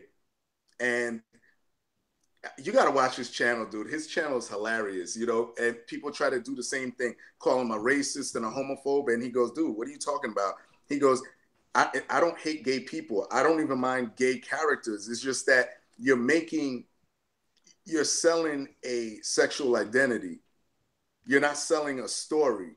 You're selling me, this guy being gay, because even when he's fighting bad guys, all he's doing is talking about hooking up with his boyfriend and doing all this shit. Like, he's like, what is this? This isn't Iceman. He goes, this isn't the Iceman that's that disturbing, everyone grew up with. This is bullshit. So he exposed a lot of that shit. I love his channel, dude. He has me cracking the fuck up, Let me go man. subscribe to him. Diversity in Comics. Yeah, he's hilarious. And dude, he's been going back and forth. And last year they named him, I forget what site, they named him the on the most influential people in comic books. He was number 84 out of 100. And I know that pissed a lot of those guys off because they feel that they deserve to be on that list, even though it was kind of disparaging what they said. They said, oh, he promotes hate speech and he's an alt-right guy. And he responded, he goes, guys, you got to stop saying that shit, because what happens is people come over to my channel looking for that stuff and they don't find it, and they see that I'm a cool ass dude, and then I go up 1,000, 2,000 subscribers. You know, it's like, you got to stop telling people that I'm some hate speech guy when I'm not. You know, that dude is ridiculous, man. You got to watch his videos. They're funny as fuck. Yeah, I'm definitely gonna watch it because I don't really know too much about comics. I mean, I wrote a comic, but I don't really follow it. But I'm gonna start because yeah, this guy is you will learn from him, because he used to dabble in the industry back in the day, but then he went to the Army or Marines, or I forget what. But then, you know, he's back into comics. He's even producing a couple of his own, but he's just calling out this bullshit. And you know he's striking a nerve because these people acknowledge him. They know who he is. So they're having Twitter beef and everything. And I'm telling you, he's like the Tommy Sotomayor of comic books, because he'll drop like 4 videos a day, man, exposing these assholes. It's so funny, man. Does he make comics? Yeah, he's producing. He did a couple back in the day. I forget what they were, but he showed them in a video. Like, you could go on Amazon and look at them. But he's doing a couple right now. I think he's got one coming out called Iron Sights, and he's got another one called Jawbreakers. Jawbreakers. Have you bought any of these before? No. They're digital. He's digitally doing them, but I don't know if he's gonna physically put them out. I'm not sure. Someone says, "Oh, I had to stop following Comics Explained. That dude is too SJW." Oh man, that's funny. Let me ask you this: the guy who does the comic book stuff, does he draw them or write the storyboard? I think he does both. Oh wow, okay. Both. Yeah. No. I think he was getting pencilers. He said something about getting pencilers and inkers. So I think he may draw. I'm not too sure, but I know that he writes his own shit. That I do know. I'm not too sure. Don't quote me on it. But yeah, just look him up. Diversity in Comics. He got a shit ton of videos. And I know he's in a lawsuit with one of these because one of these transgender writers that he called out, she turned around and said that, oh, he got dishonorably discharged from the Army and he's a wife beater and this and that. So he basically slandered him. So he got a lawyer. So he had to take it down, and there's a whole thing. So he's looking to sue him. I'm calling him a him, even though, you know. Oh,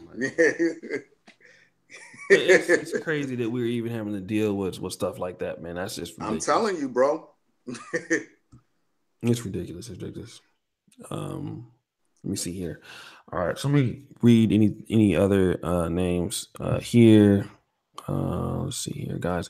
Anybody that need to still subscribe to the brother, just press 1. So we can go ahead and get in. And tomorrow, I can assure you, I will not be on tomorrow at all. Maybe Sunday, but tomorrow I'm not gonna be on. Go ahead, Misanthropik. Let me So you left the call. Oh, wait.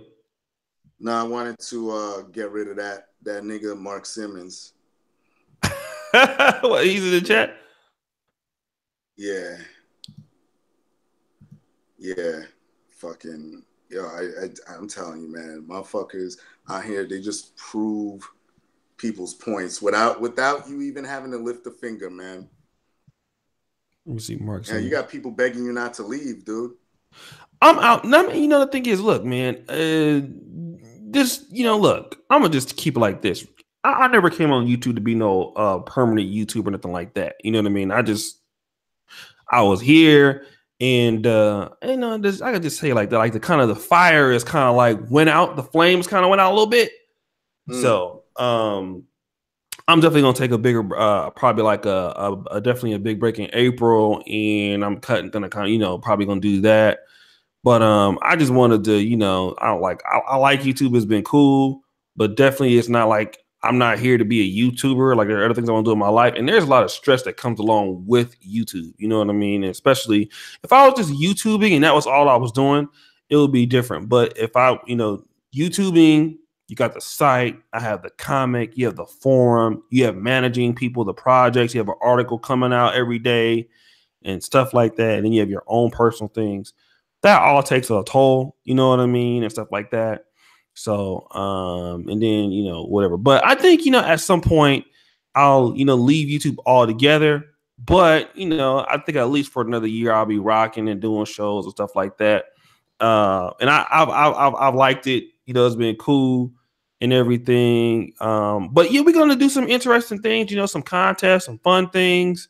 We have some shows. We collaborate with a lot of people. We have the moderator contest, stuff like that. But yeah, I'll be on at least in some part for at least another probably to the end of this year, and we'll see what goes on for the for next year and stuff like that. But yeah, I just want to just shout out to everybody that supported us. Misanthropik One. Is there any other stuff, Misanthropik, that you had that you want to talk about today? Nah, dude. I mean, dude, like I said, the SJW shit, that's a never-ending topic, man. We could sit here literally for fucking 10 hours on that, man. But I'm not gonna sit here all fucking day and do that shit. All right, man. Well, I'm glad to fucking finally, get back with you on here, man. He already said, he said you can carry the torch now. I'm like, he been carrying the torch. Nah, dude. I was like, nah, I doubt that shit. Fuck that. I'm with you, dude. Fucking this shit is stressful as shit. It is. That's why I sort of calm down. YouTube's like, if there's another platform where they'll allow me to be raw as fuck, then I might jump to that. That's why I was looking at Minds, But this whole shit where Google wants to come on here and they want to clean house and dude, like I was telling you before we got on air, I don't get as many views as I used to average, right? Because with the algorithm bullshit and all that, like I'm not beat for this shit. You know what I mean? Like I'll just go to Minds or something where I could curse and do all that bullshit, and they're not gonna fuck with me. You know what I mean? No, that's true. Like, you know what I mean?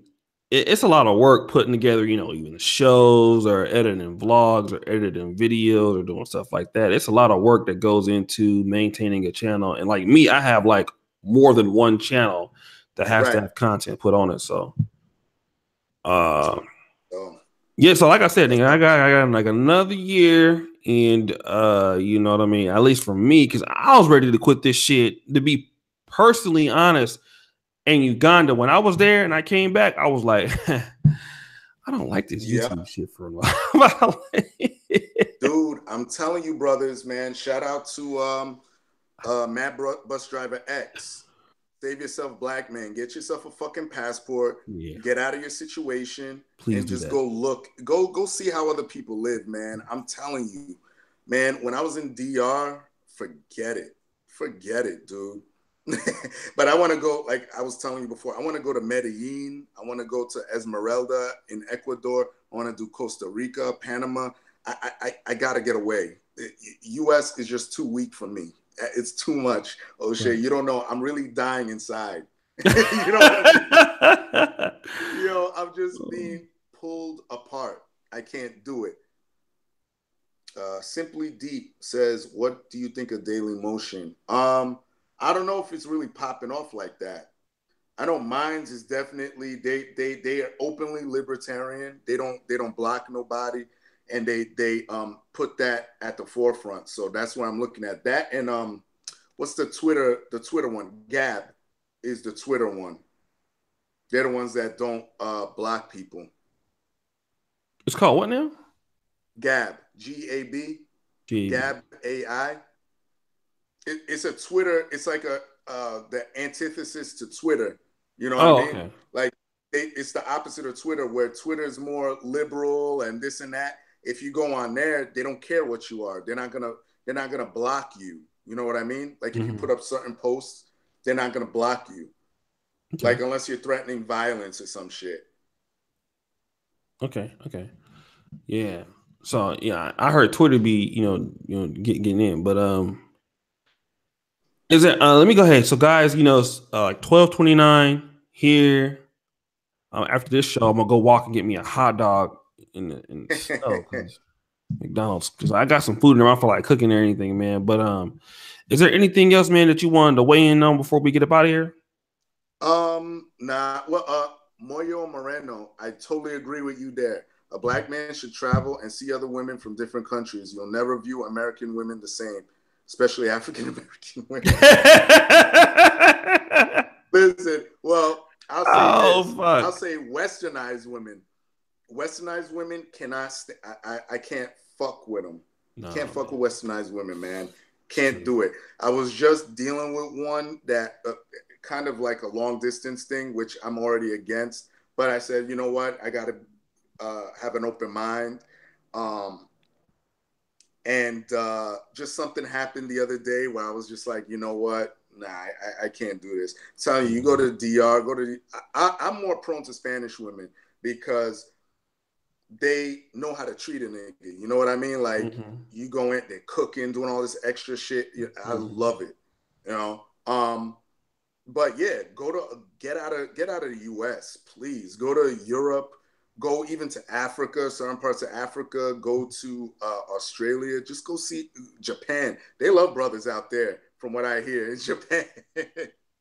But yeah, get out of the US, man. Get out of the US. You're not appreciated here. I'm telling you, the war is coming for you, dudes. Mark my words. Yeah, I know some of y'all think I'm paranoid, but mark my words, it's coming.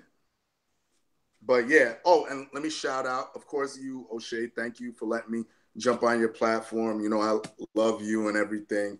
Shout out JD Black, Truth Teller 410, Tommy, even though he's onto other things. Better things.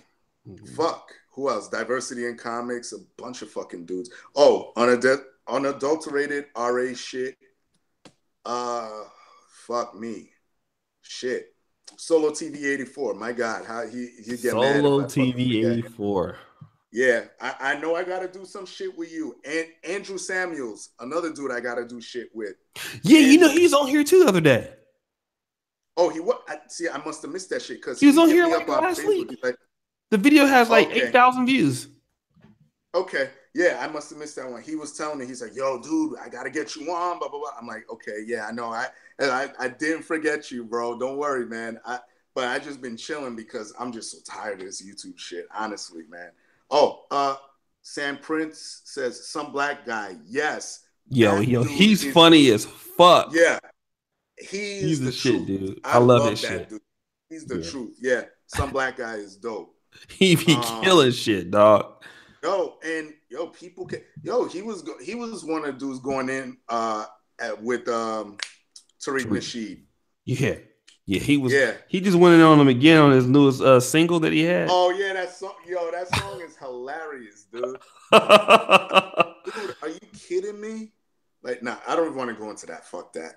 Yeah, some black guy is an awesome YouTuber, man. Like, he is love really him, good. man. Love him.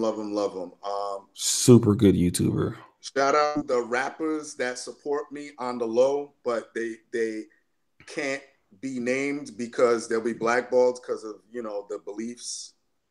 So shout out to them. You know who you are if you're watching this shit. That's it, man. I don't know who else to fucking do. That's it, man. That's it. Let me also shout out my man and David Carroll too. Sorry, David Carroll.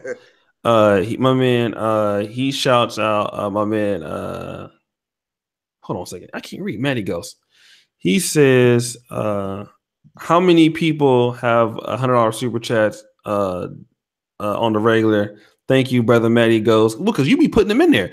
My man Connie Versace, $5 super chat. Thank you, fam.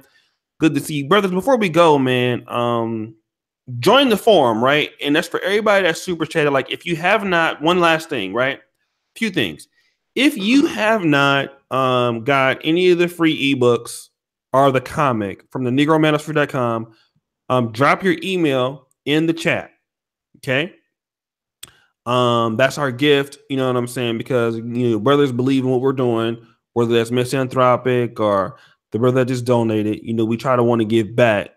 Oh shit, Tommy Sotomayor. It was about you. It was all positive. Tommy's in this bitch. All positive, bro. It was nothing that was shit. pejorative. So shout out to Tommy Sotomayor. What up? And Misanthropik One picked the topic. So just in case you thought, oh no, don't get him to fucking blow up on me, man. No, but it was all positive. It was nothing that was negative said about you, man. It was a good show, Tommy. It was a good show. You can listen to it. We good, Oshay. And shout out to Tommy, man. I go over and if I can, I'm gonna go and support. Actually, let me do this real quick while he's on here. Let me see here. Go to his website. Do this real quick.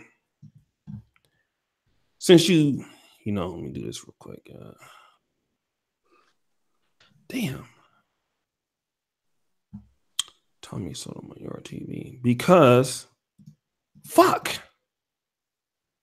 Hold on 1 second. I want to do this while he's here. So we can't be talking about supporting people, and we don't do that. So let me go ahead here. The man is here. God damn, my internet fucking up. Get the goddamn internet. He's asking you when you come on. What'd he say? He's asking you when you coming on his show, man. When am I coming on this show? Yeah, whenever you want me to come on, man. This is let me do this real quick. Dude, you need to do that one, man. You need to do that one. Let me do this real quick. Let me contribute to this thing. All right. So yeah, man, we have said you're the greatest black YouTuber of all time. There's no debating that. Let me do this real quick. And let's see here.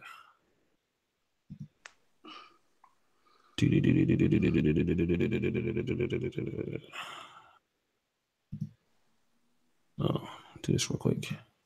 Fuck. So Tommy, I'm not that you need anything because you got more money than I do, but I'm trying to send you $50. So if you could do this, can you drop me a PayPal information or something like that, dog?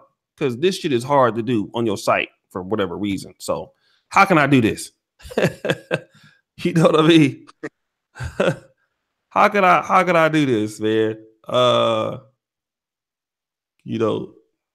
Because it's going, I don't know if it's my internet or whatever. So I want to make sure that you get it while I'm on here. Shout out to Brian Tim.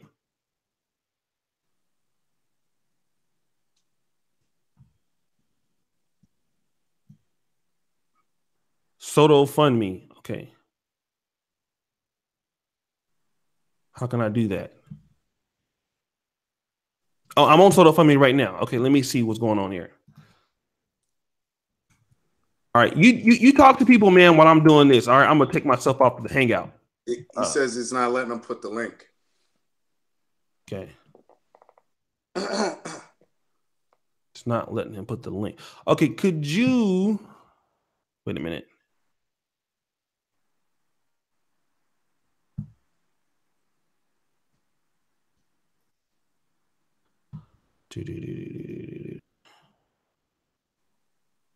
This is some bullshit.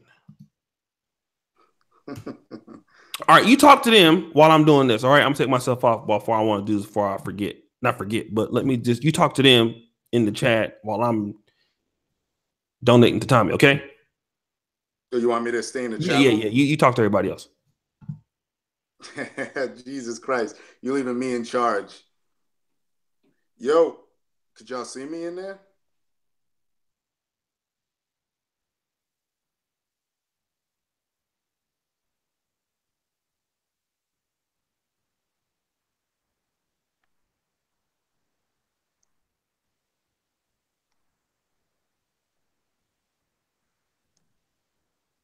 Y'all see me in there?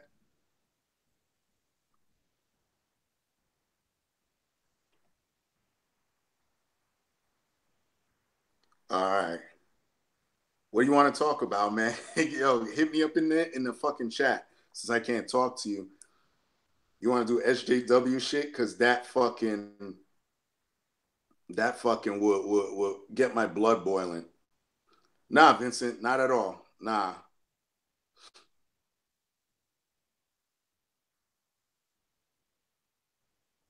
Levon, Generation Z, they're pussies. Next.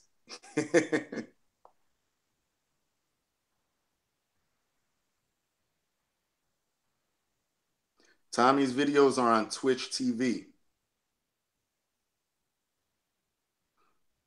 Yeah, simply, you see me? Good. All right. Falcon, asking me if I'm Nigerian. No, my mother is Cameroonian and my father is Sierra Leonean. I was born here, first generation. Adonis is asking, what is a SJW? A social justice warrior. That's what a SJW is.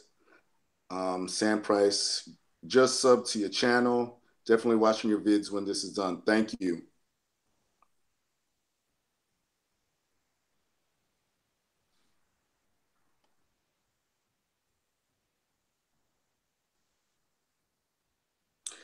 Darky MGTOW says, what do you think about men having to pay for kids that aren't theirs in child support?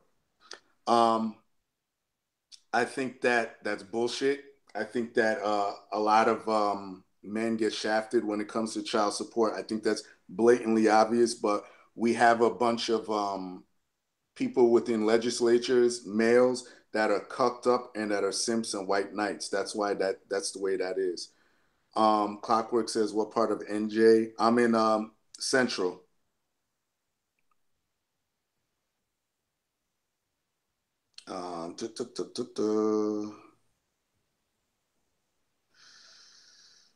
Falcons asks, wow, nice. You speak French. Nah, my mother speaks French, but I don't. And I always give her shit for not teaching me French, but she said that she wanted me to make my own choices as I was growing up. I didn't show an interest in it, so she never bothered to teach it to me. But it's funny because I speak better Spanish than I should French. Misanthropik One, come to SF and just chill at San Francisco and just chill at Dolores Park SJWs in their natural habitat. Nah, dude, I'm good, man. They're like kryptonite to me. I can't fuck with them unless they're like, just regular liberals or regular Democrats that you can sit down and have a reasonable discussion with. Those far left dudes, I can't fuck with. Your thoughts on March of Our Lives and the Kids? I think it's bullshit. I think because I'm pro-gun, so excuse me, I'm pro-gun.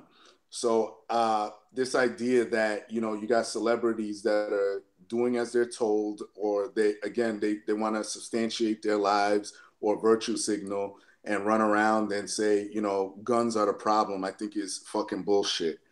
Misanthropik One. I'm trying to figure out what 30,000 hours, but I'm man. just listening and enjoying the show. Simply Deep, you know how to get in contact with me. You got some dope questions though. Yo, if for anybody that want to subscribe to Tommy on Twitch, Tommy, check your PayPal, man. Or not your PayPal, but your thing. I don't know if you somewhere. It took like forever, man, to send that, bro. But just went ahead and dropped you something, man, $50, man. So thank you for coming over, man. Everything like that, guys. Go ahead and support Tommy onto the on his platform on Twitch.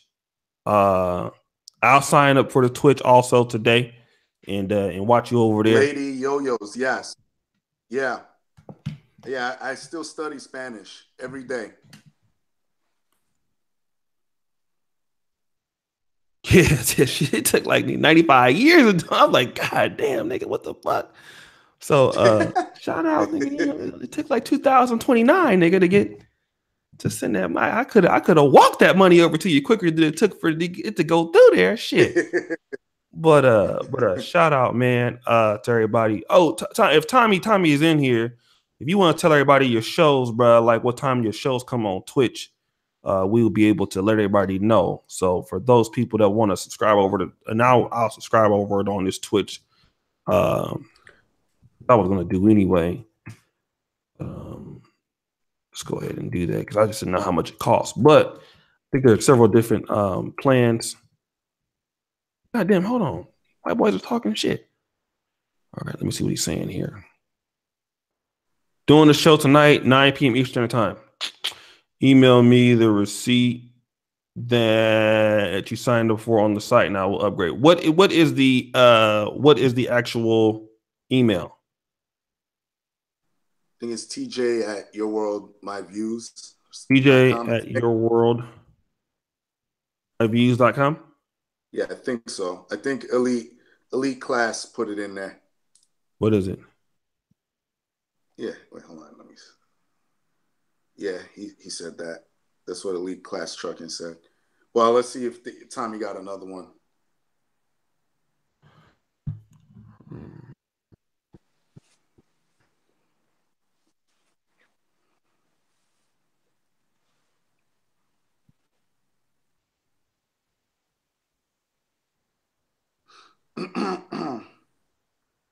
What is the make me a mod and I can post it, okay?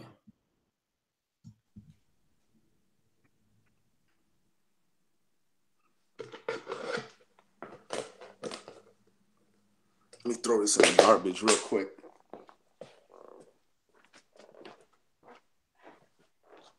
He's a moderator now. He can post it. Do.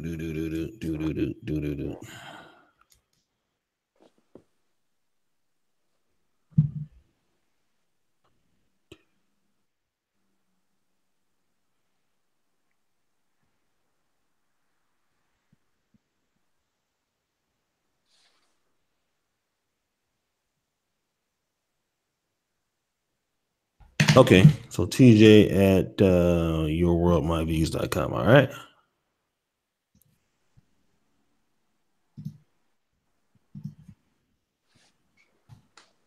All right, receipt sent. Should be sent there. All right. And you still there, Misanthropik One? Yeah, I'm right here. All right. So you guys know it is 12:47 here in the white man's land. And Tommy can post his Twitch and all that stuff for those people who want to go and follow him. There he goes right there. All right. And we'll put that also in the description of this video. So for those people who are watching, well, I'll leave the live chat up. So people will probably go in and watch that. So for those of you who want to follow Tommy, it's Twitch TV, www.twitchtv.com/Tommy Sotomayor. All right. Is there anything else that we need to say or that Tommy wants to say for us to say in the chat? Anything you want to say, Tommy?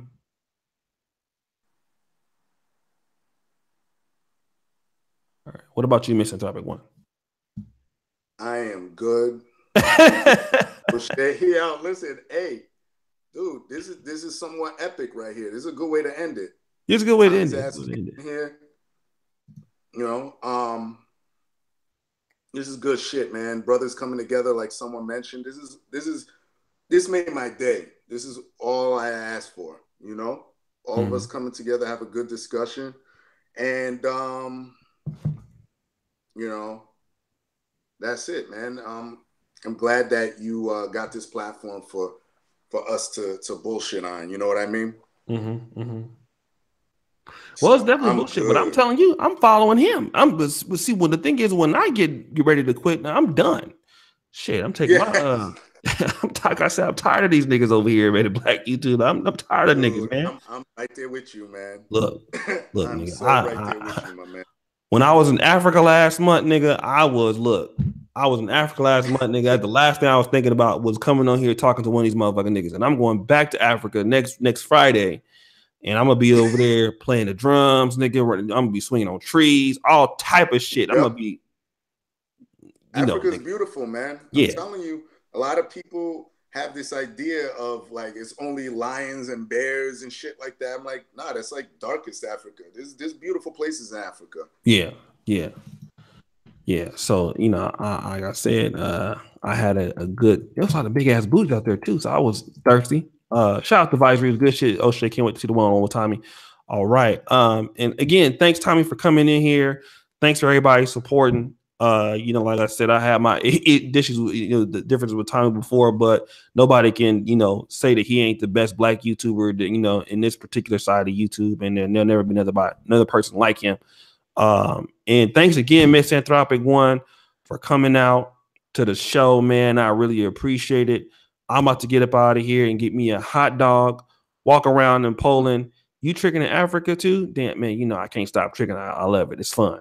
And thank again, Misanthropik One. Thank you for being a big bro to me, man, and just basically, supporting me on YouTube and shit. It's a hell of a show, and I'm pretty sure it's gonna get a lot of views. Thanks, Tommy, for coming in. Thanks to all the moderators. Now, remember, guys, we still got Negro Manosphere Awards on the website. Go vote. So make sure you go vote for your favorite, Manosphere YouTuber in this little side. Make sure that you vote for your favorite writers on the Negro Manosphere. And the next month, we're going to do the moderator awards for the moderators. So make sure you guys go vote in the description. So if the voting is like really interesting right now, I'll give you just real quick before we go. Misanthropik One. The best sports channel right now is Pump Chasers, RB the Breakthrough, and King Tees. Right now, Pump Chasers is winning by a lot, 52 votes. RB the Breakthrough was the NBA channel for 32 votes. Best African Writer of the Year is Sylvanus Omaniyi with 34 votes, and Anthony William out of Kenya has 33. I think he's telling people in Kenya to vote for him. Shit, right? Okay. So best travel channel right now, we have Tailor Made Dreams out of the Matrix leading that right now with 25 votes. Alpha Male Strategies is winning right now, the newcomer of the year by a lot. Yeah. Most improved YouTuber is BGS Ibmore so far. Most versatile YouTuber is LAR Movement. The best troll is Alabama. Best dating women advice YouTuber right now winning that is Alan Roger Curry. Best collaborating YouTuber is Donovan Sharp. Most inspirational YouTuber is Black Ram so far. Best political YouTuber is Anthony Brian Logan so far. The Negro Manosphere Black YouTuber of the Year so far it's Alan Roger Curry. Now, that's interesting. Best live show of the year so far is BGS Hangouts. And the writer of the year so far who's winning is Alan Roger Curry by a lot of votes, by like a landslide. So Donovan was close, but this is getting ugly. So looks like he's gonna take that away. So, anyways, thanks again, brother, for coming on, man. I appreciate you guys. Right. O'Shea, why are you in any categories? I can't be in any categories because I own the site, so I can't be. It'd be fucked up, right? Nigga, win everything. One more thing. Go ahead. Sorry. Shout out to those guys, especially Anthony Brian Logan. I know it wouldn't be complete if I didn't mention him. He'd be mad at me. Shout out to him, man. I love that brother, man. He's great. He's good. He's good. So again, thanks everybody. See you guys later. I won't be on probably tomorrow or the next day. I got a lot of porn to watch. I'm behind. Thanks again, big bro. Thanks again, moderators. Thanks again, Tommy, for coming on. We out. Peace. Peace.